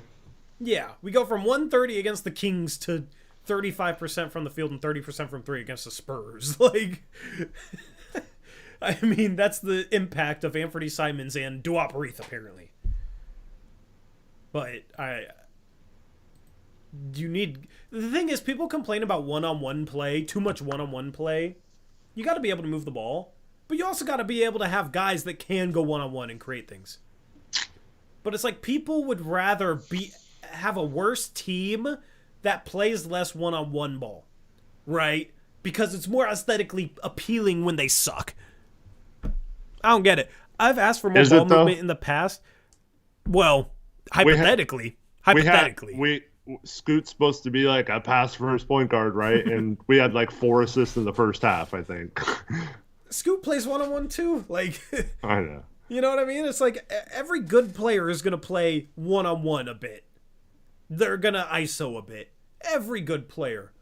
Even Chris Paul at times would play one-on-one. Like, you're not going to find a great player that doesn't play any one-on-one unless, I guess, you trade for, like, Larry Markkinen.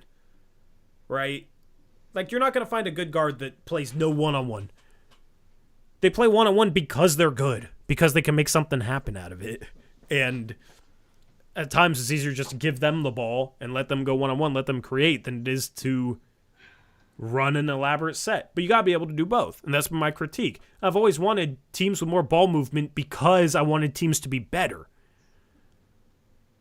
But complain about Ant playing too much one-on-one when this team is super stagnant without him, it's like he's coming into a team that's already stagnant. So they're already playing too much one-on-one. Everybody's already standing around. They already don't have structure. What is he supposed to do with an offense that has no structure and everybody stands around? The only option for him that's good is to try and create something, which involves him playing one-on-one.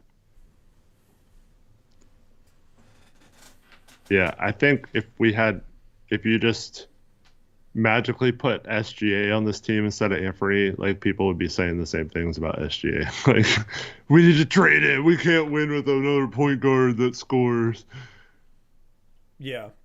Evan T has a good... Oh, go ahead. Evan T has a good point. He says, people, at least myself, don't mind one-on-one play. It's about having to watch people who shouldn't be playing one-on-one play one-on-one all the time. It's funny because his name is Evan T, so like a good example for that would be Evan Turner. Like, yes, watching Evan Turner go one-on-one all the time. Apologies if you actually are Evan Turner. But also, you have me blocked on Twitter, so actually I retract that apology until you retract that block. Why are you apologizing? Yeah. What's up, ET? No. But yeah, like, if Moses Brown was going one-on-one on the perimeter, obviously I'd want to bash my head through the TV. But Ant is good enough to play one-on-one. Like, he's been super productive offensively, you know what I mean? Like, that doesn't apply to Ant, you know? Yeah. So now or forever, now or never, sorry, not forever. Had those donations earlier. Yeah. He's got some really good trade ideas too. You want to hear them? Oh boy, do I ever. Yeah. The first one was Anthony Simons to the Nets for Dorian Finney-Smith and a first. Yeah, this dude's just a troll because that's the type of trade I bring up to say how bad it is. Yeah. And then his next one was to Chicago for Alex Caruso and our pick back.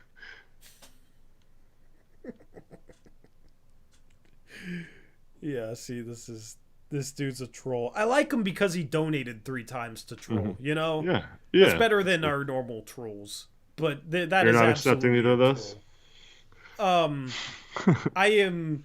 I am telling, if I get offered that by another GM, I'm telling them to lose my number. Yeah, see, those are the type of trades that would completely ruin any chance this team has of ever amounting to anything. And we're going to be, you want to be the Detroit Pistons? That's how you become the Detroit Pistons. Yeah. Trading him for a much worse player who has no offensive skills, and then like mediocre first or something, and then watch the Nets like win a championship in a couple of years. Ant is a very unique, gifted scorer. Reminds me of a Lou Williams, Malik Monk. He is a better scorer and better passer than either of those guys ever have been. You know? Like I understand him reminding you of them, but he's better than both those guys ever were. You know, I feel like that's almost like that might be meant as a compliment, truly, but I also feel like that could be detracting from him because he's clearly, in my opinion, better than both those guys. Todd Q says if Chicago threw in DeRozan, we'd be golden. What? Why would we want to? Please. So he could leave after this year, and so we can. How old? see another ISO scorer that shoots mid-range instead of three-point. He's even more ISO and makes our awful three-point shooting. He says he worse. was kidding. I'm just messing with you, Taki. But see, here's the thing, Todd.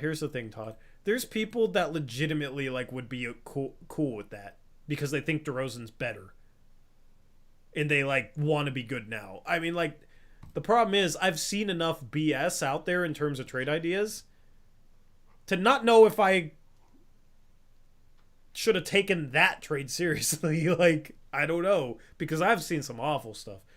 People have been... It made sense to go after DeRozan if you were trying to keep Dame happy. But even then, like, he wasn't a good fit, even around Dame. Mm-hmm. DeRozan is too old. Absolutely. Like, yeah. What about Ant and the Golden State pick back for Draymond? This dude's wild, bro. Leave a like on the stream. Stop making me ask for likes. I'll stop asking once we hit 100. But you guys, at 74, it kind of hurts. Out here having to make chat polls. I don't even want to write answers anymore. I wrote dots instead.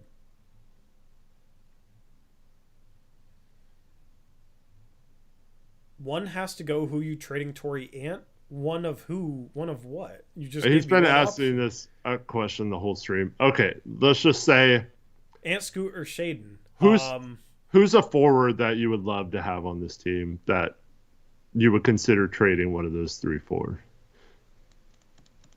Maybe Trey Murphy. Trey Murphy is a good option.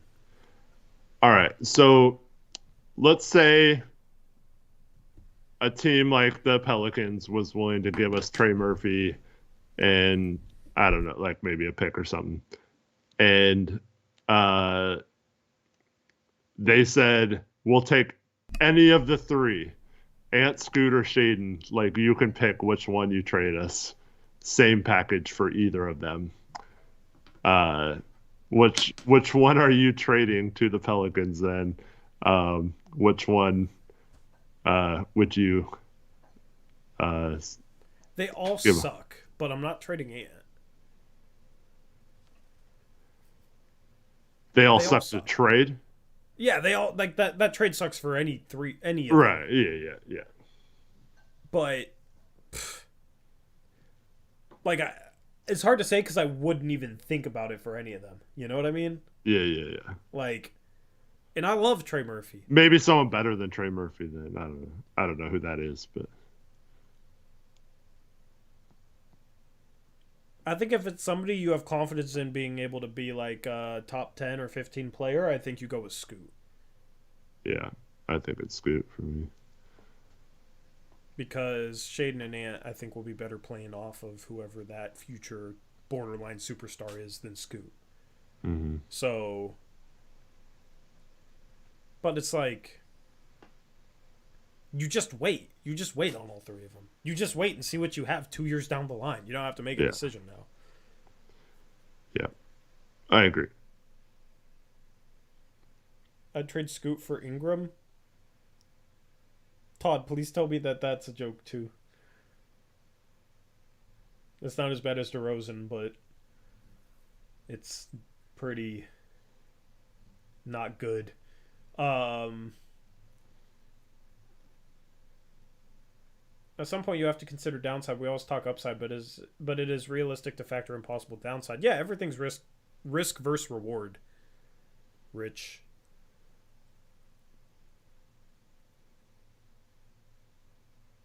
Ingram is an all-star.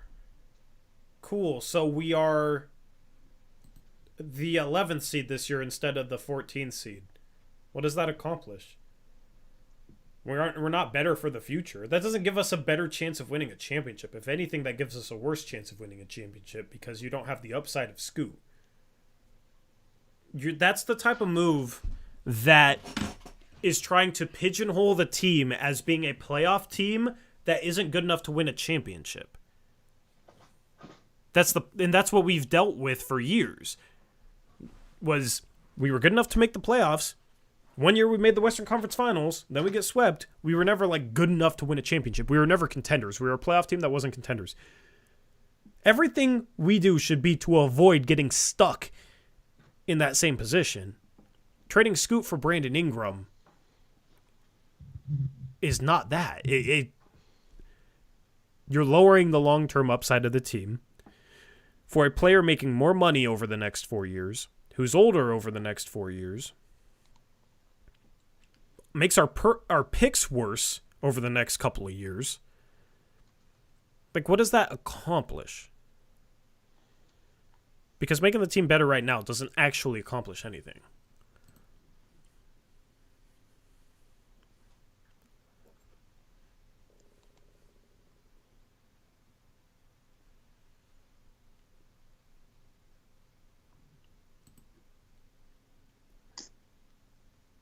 Shading him first for Zion, nope. Not first. Maybe straight up, but Zion I've been low on. He has too many red flags. Yeah, I'm scared of Zion. Mm-hmm. I mean, it's a high risk, high reward type situation, but I'm probably not trading any of them for him.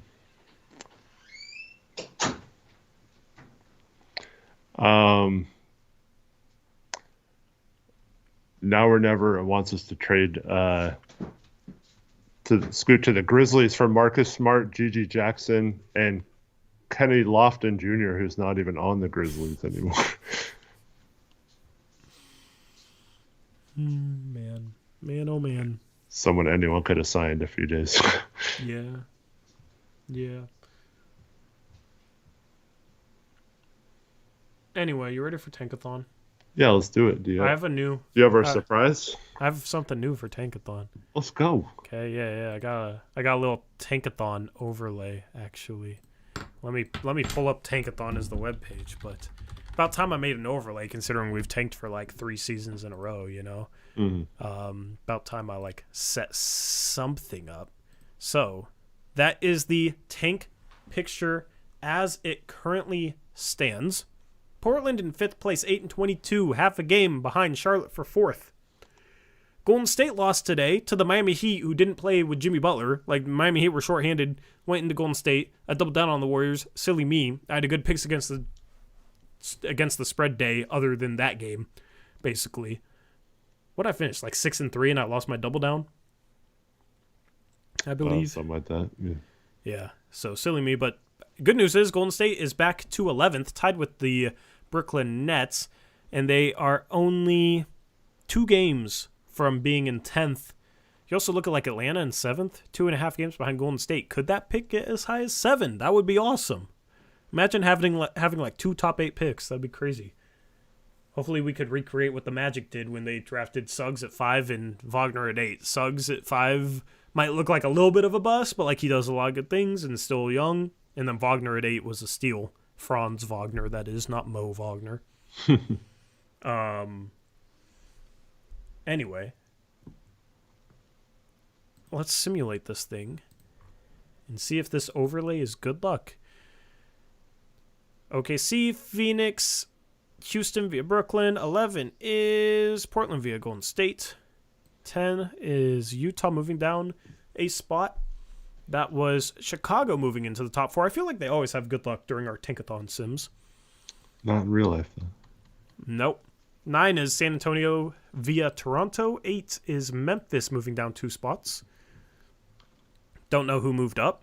I think it might have been Atlanta. At 7 is your Portland Trailblazers. 7 and 11. 7-11. 7-11. Yay, we celebrate with 7-11. 6 is Charlotte. 5 is Detroit moving down 4 spots for the second year in a row. Imagine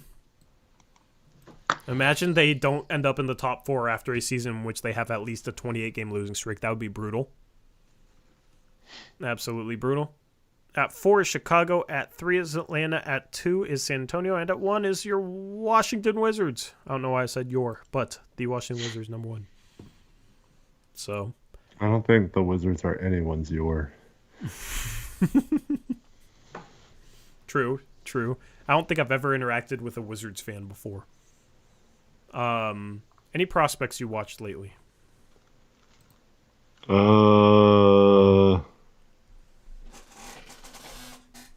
I feel like there was, but I can't remember off the top of my head. Tankathon has Topic projected third.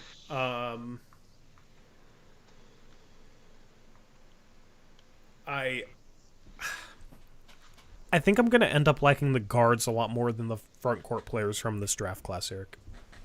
Yeah. Which kind of sucks. I mean, it's pretty...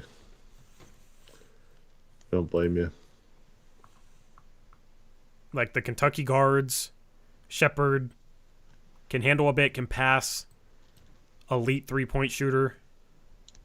Like Dillingham, I like. Did you figure out if you could go Saturday or not? Still That's figuring still it there. out. Okay. Yeah, we'll see. Connor Smog and I, and possibly Tori, and my daughter who goes to Oregon State, are going to watch Isaiah Collier and Bronny James live on Saturday. Mm-hmm. Should be a fun one. Isaiah Collier, 8th projected, so Yeah, I know he struggled a little bit, but he just doesn't shoot the three ball super well.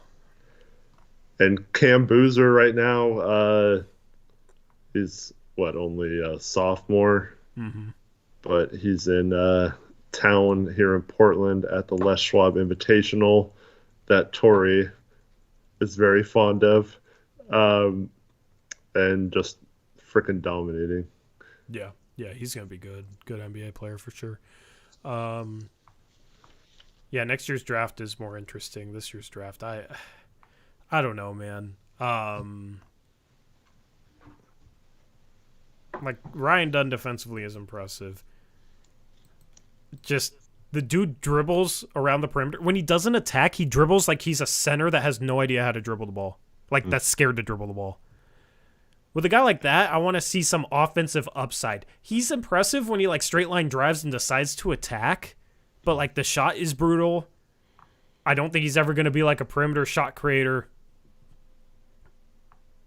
He's a decent athlete, decent defender, but I feel like he's going to end up in that archetype of player that's like good enough defensively to play, but not good enough offensively to ever be more than just like an okay role player.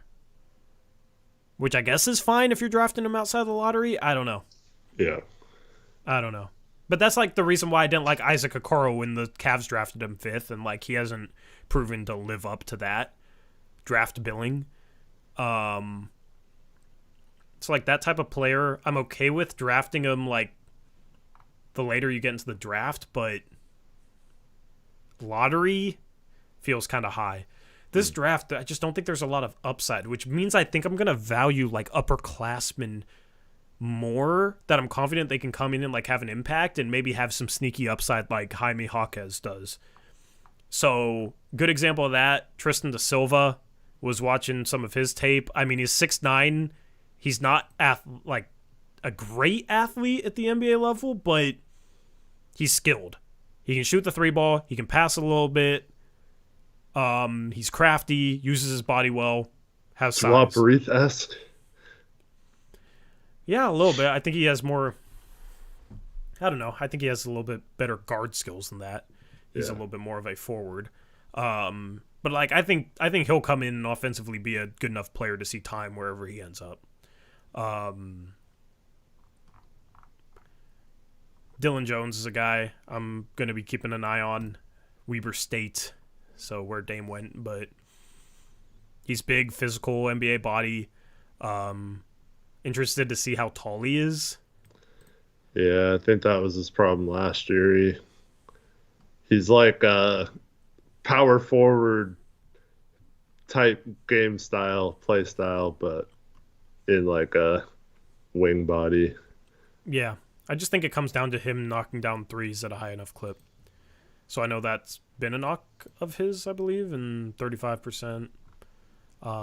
Made a 3 every game. Yeah, just like those types of upperclassmen, though. I'm just looking for guys that can do multiple things as well as hit threes, because you look up higher in the draft, there's a lot of players with questionable jump shots. Kevin McCullough's been good this year, and he's been shooting 41% from 3, but he's been a guy who's always struggled, so maybe he's finally figured it out. I think McCullough will end up going in the lottery. But like Ryan Dunn, questionable jump shot. Klingen's not a shooter. Collier's shooting 30% from 3. His jump shot's a little questionable. Stephon Castle has dropped down draft boards. He's shooting 12% from 3. Not super high volume, but he hasn't been playing a ton for a good UConn team. Well, he was hurt for a while, too. Yeah. So getting back into the swing of things, like Buzelis, who's thought of as a shooter so far in the G League, is not shooting the ball well. I think that'll rebound, but Ron Holland shooting 24% from 3 in the G League. Sar has shooting potential, but like his percentages aren't great. You got a lot of guys, Eric, with questionable jump shots. And after like seeing Scoot to start the year, he has a questionable jumper. I want to draft somebody that we have a little bit more confidence in can be a good shooter, especially at a front court spot, but they need to be more than just a shooter. Like, that's my worry with Risa Shea, is he's just a shooter. Mm-hmm. What are your thoughts? Yeah, that Buzelis is kind of the same way. I feel like he could be more than that if he ever used his frame to play make a little bit, but I feel like that's all he's going to be at the next level, is like a Bojan Bogdanovic type that scores, can hit some outside shots and use his tall frame to get shots off that other players can't maybe, but they're not really going to affect the game on defense or do a lot of other things to really like turn into like an all-star level player. I think they could be, high end scorers, but I think it would take a lot of work for them. They have to pass the ball a little better to get into that fringe all-star range, in my opinion. So I don't know if I take chances on those type of guys in the top 5 or 6, if that's where we're at. Maybe if we fall to 7 or later, the intrigue of those guys is maybe a little too much to pass up. But I'd still take a shot on a higher upside guy offensively than just scoring, maybe a little more well-rounded. Yeah, it's just, dude, it's so hard for me to see the upside, man. I feel like my draft board is going to be so drastically different from consensus. Mm-hmm. Like, fine. End of the season, there's a chance I have like Rob Dillingham top 3 because I like his upside more than Buzelis, more than Risa Shea. Honestly, though, I think because you see draft boards with like Cody Williams 1 on some draft boards, and then you see this one where he's like 15 or 16 or wherever he's at on this one. So I think there's, even between like some of the dependable draft boards, there's going to be some wild differences because I think there's just not a lot of separation between a lot of these guys. No, it's going to be fascinating to see how it plays out. Like, Kevin McCullough, I think, has a chance to go top 10 because he's always been a poor shooter, but like really good in every other area, especially on defense. But this year, 41% from 3, right? So he can how old pass is the he? ball, Like 34? 23 on draft night, right? Yeah. But it's like there's not much upside. So any of the upside is going to be like long shot upside anyway. So if you're drafting a dude that's already 23, it's like long shot upside, Whereas like if you're drafting somebody like 19 like Scoot, it's like, yes, he isn't going to be better than somebody that's like maybe 22 that's drafted 10th hypothetically, that's like a lot more seasoned and a lot maybe more ready to go. But Scoot's 19, obviously has upside, has a ton of time to find that upside. I don't think any upside is obvious with any player in this draft class other than Alex Sarr. That's why Sarr, I would like that. Sarr's going to be number 1 on draft night for me on my big board. I would be shocked if I thought otherwise, just because he has clear-cut two-way upside and size and mobility.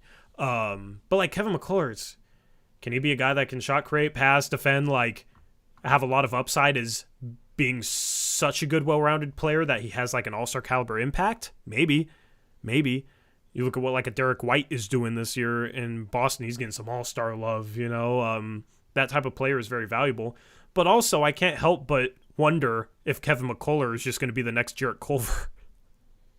Yeah. Because those two guys do remind me a little bit of each other.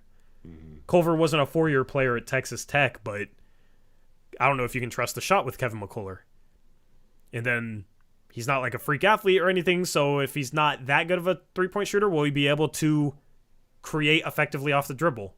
That's the thing with Culver. His entire game fell apart because he wasn't a good enough three-point shooter. Yeah. That's why he was a bust, so. Anyway, do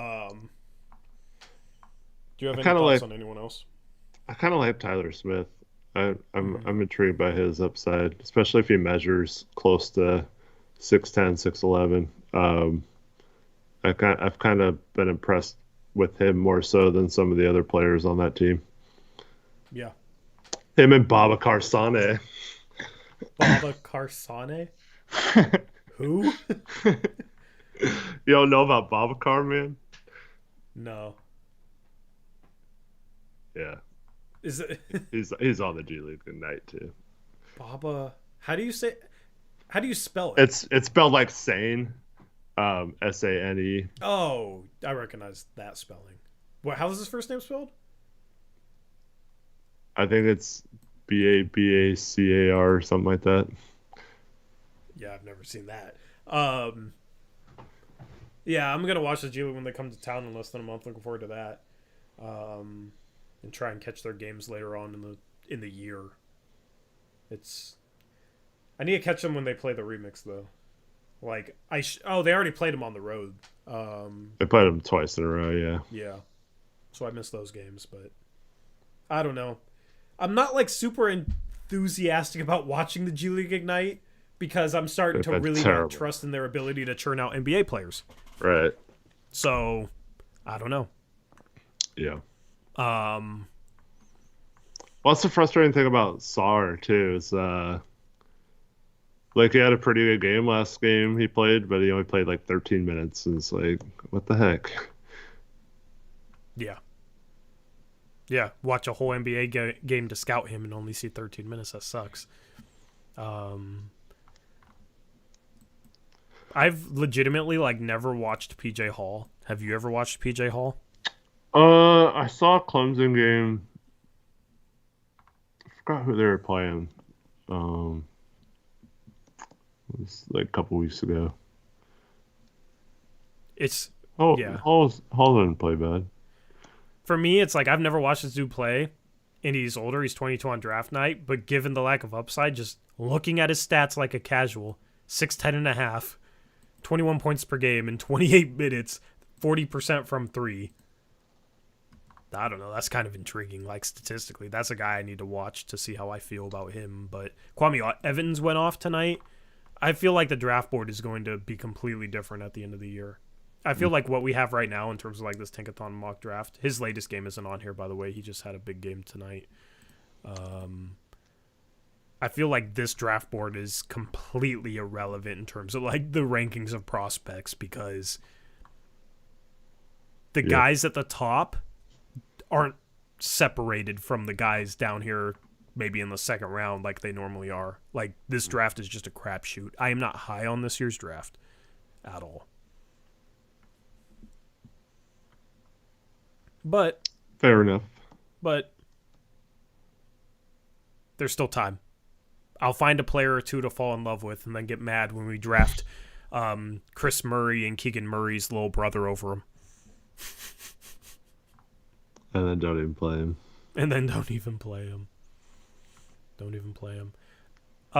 Deron Holmes, I've been shooting the three ball well, Eric. Let's go. That's my guy. I know. He's I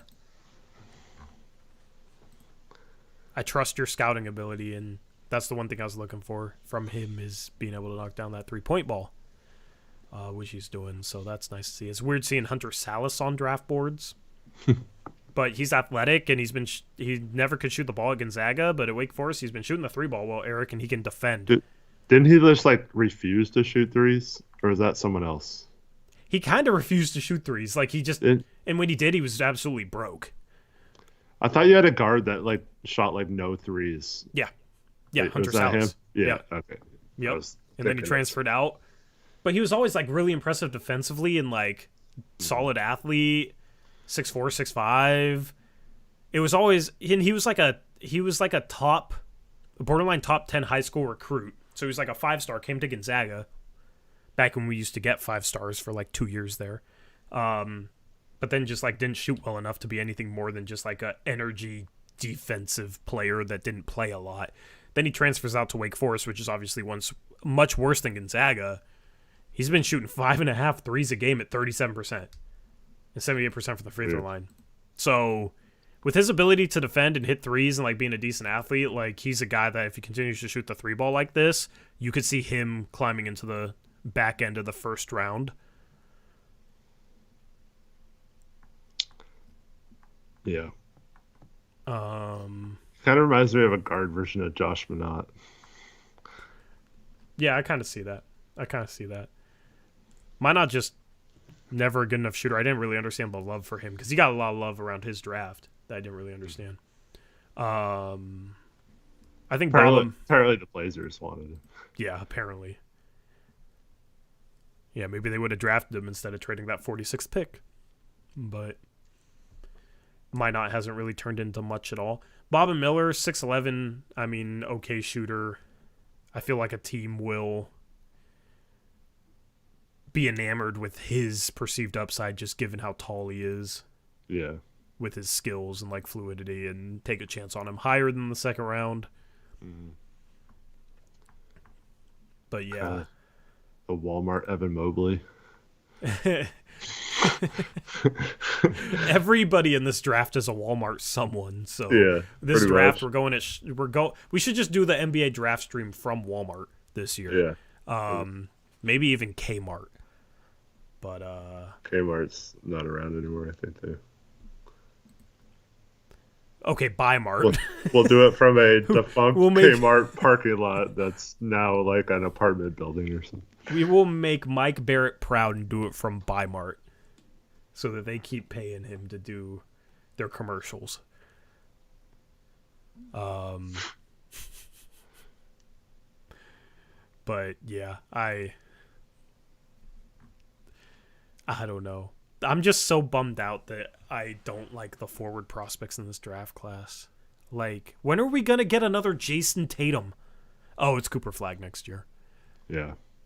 But, like, watch, we're going to be a little bit better next year because we're going to keep Grant. And, like, yeah.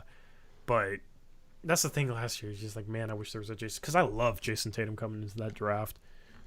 And we need a Jason Tatum. We need that type of forward. Unfortunately, I just don't think it's in this year's class. Ron Holland is 6'6". He's a wing. He ain't a forward like Tatum is. Well, we could, I don't know.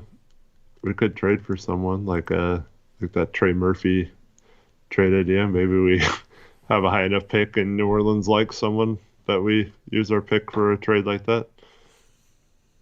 I'm cool with that. It's going to be fun to discuss potential trades because, yeah, I think if I had to make my big board, I don't know enough about numerous guys, but like I think there's a legitimate chance that after Sarr, I have like the next 5 guys are guards for me. Oh, yeah, I don't blame you for that. I think I'm going to be pretty similar there. Because I just see more upside in the guards. And at the top of the draft, I've always said you draft for upside. That's the easiest place to find upside. I've never liked drafting for role players at the top of the draft. That's why I didn't like Isaac Okoro when the Cavs drafted him at 5. Like, there's been guys in the past where it's just like, why are you drafting the dude that high? That's why I didn't like Keegan Murray where the Kings drafted him. I know it worked out last year, but, I mean, like, I'd much rather have Shaden Sharp right now, right? We swung on the upside with Sharp. Yeah. But at this time in the year before Sharp was drafted, he wasn't even on boards because he was thought to be next year. So things could always change. A guy could always, like, reclassify and get cleared. I don't know. Sharp was kind of a unique situation, so... still some time, but yeah. Anyway.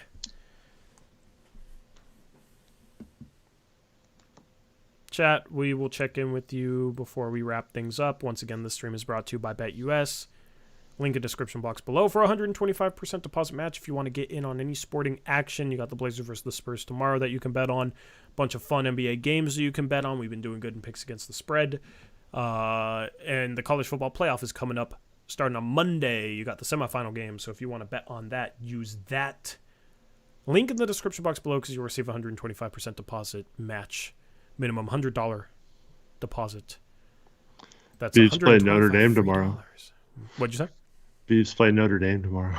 Yeah. If you want to scout a game. No idea. Yeah. Well, did the Beavs win tonight? I didn't see the final there. I was talking about football, though. Oh, yeah. Bowl game. We'll see if they can win.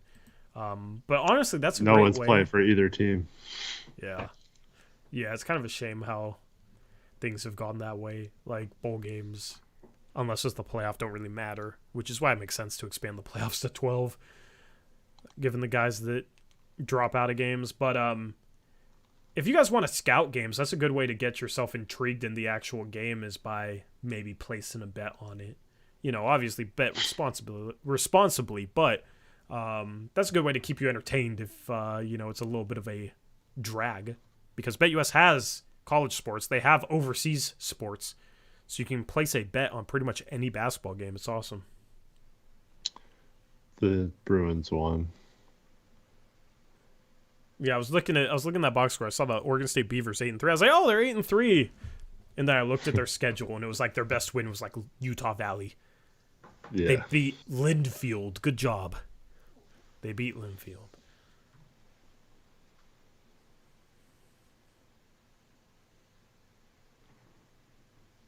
Anyway, Blazers play the same team tomorrow. We'll see if they can get the job done. Apparently, Victor Wembanyama will be out tomorrow, which sucks because I got offered tickets to the game tomorrow, so I might just say screw it and go to the game tomorrow. Nice. 100 level tickets, so. Very nice. Yeah, you should do it. For free. So, but, yeah, I don't know. If I go to the game, I don't know if I'll do post game. I'm not sure. We'll keep you posted. But and then the game after that is on the 1st, and that post game is going to be like right after the Huskies either win or lose. So my mood is going to be completely not based on the Blazer game. If the Blazers could lose by 50, and if the Huskies win, I'll be happy on here. Scoot could drop 50, and if the Huskies lose, I'll be depressed. So. Well, we'll definitely, one of us at least will be here tomorrow night for the post-game show, so make sure you come back and watch that. And then, we'll see you guys on Monday after tomorrow night. Yep. I think that's a wrap. Going to try and record something with Steven this weekend. That is the goal. Maybe on Saturday, not sure. But if I go to that game, then I don't know what I would do it. Do it on the drive home. I don't know. But we'll figure it out. Eric, you and Crushables dropped a podcast earlier today on the podcast channel. Link in description. Go subscribe, chat. Their podcast is a fun listen. So go subscribe to that second channel, Blazers Uprise Podcasts. And we also stream there Mondays and Thursdays called Blazers Uprise Live. Anyway, that's a wrap. Thank you guys for tuning in. Thank you to everybody who donated, even though it was troll donations. Appreciate it. Always appreciate any donation, even if we have to say Joe Cronin did miracles on me 5 times in a row. But, appreciate you guys. And with that being said, that's a wrap. We'll catch you tomorrow. Until then, as always, peace out. Go Blazers.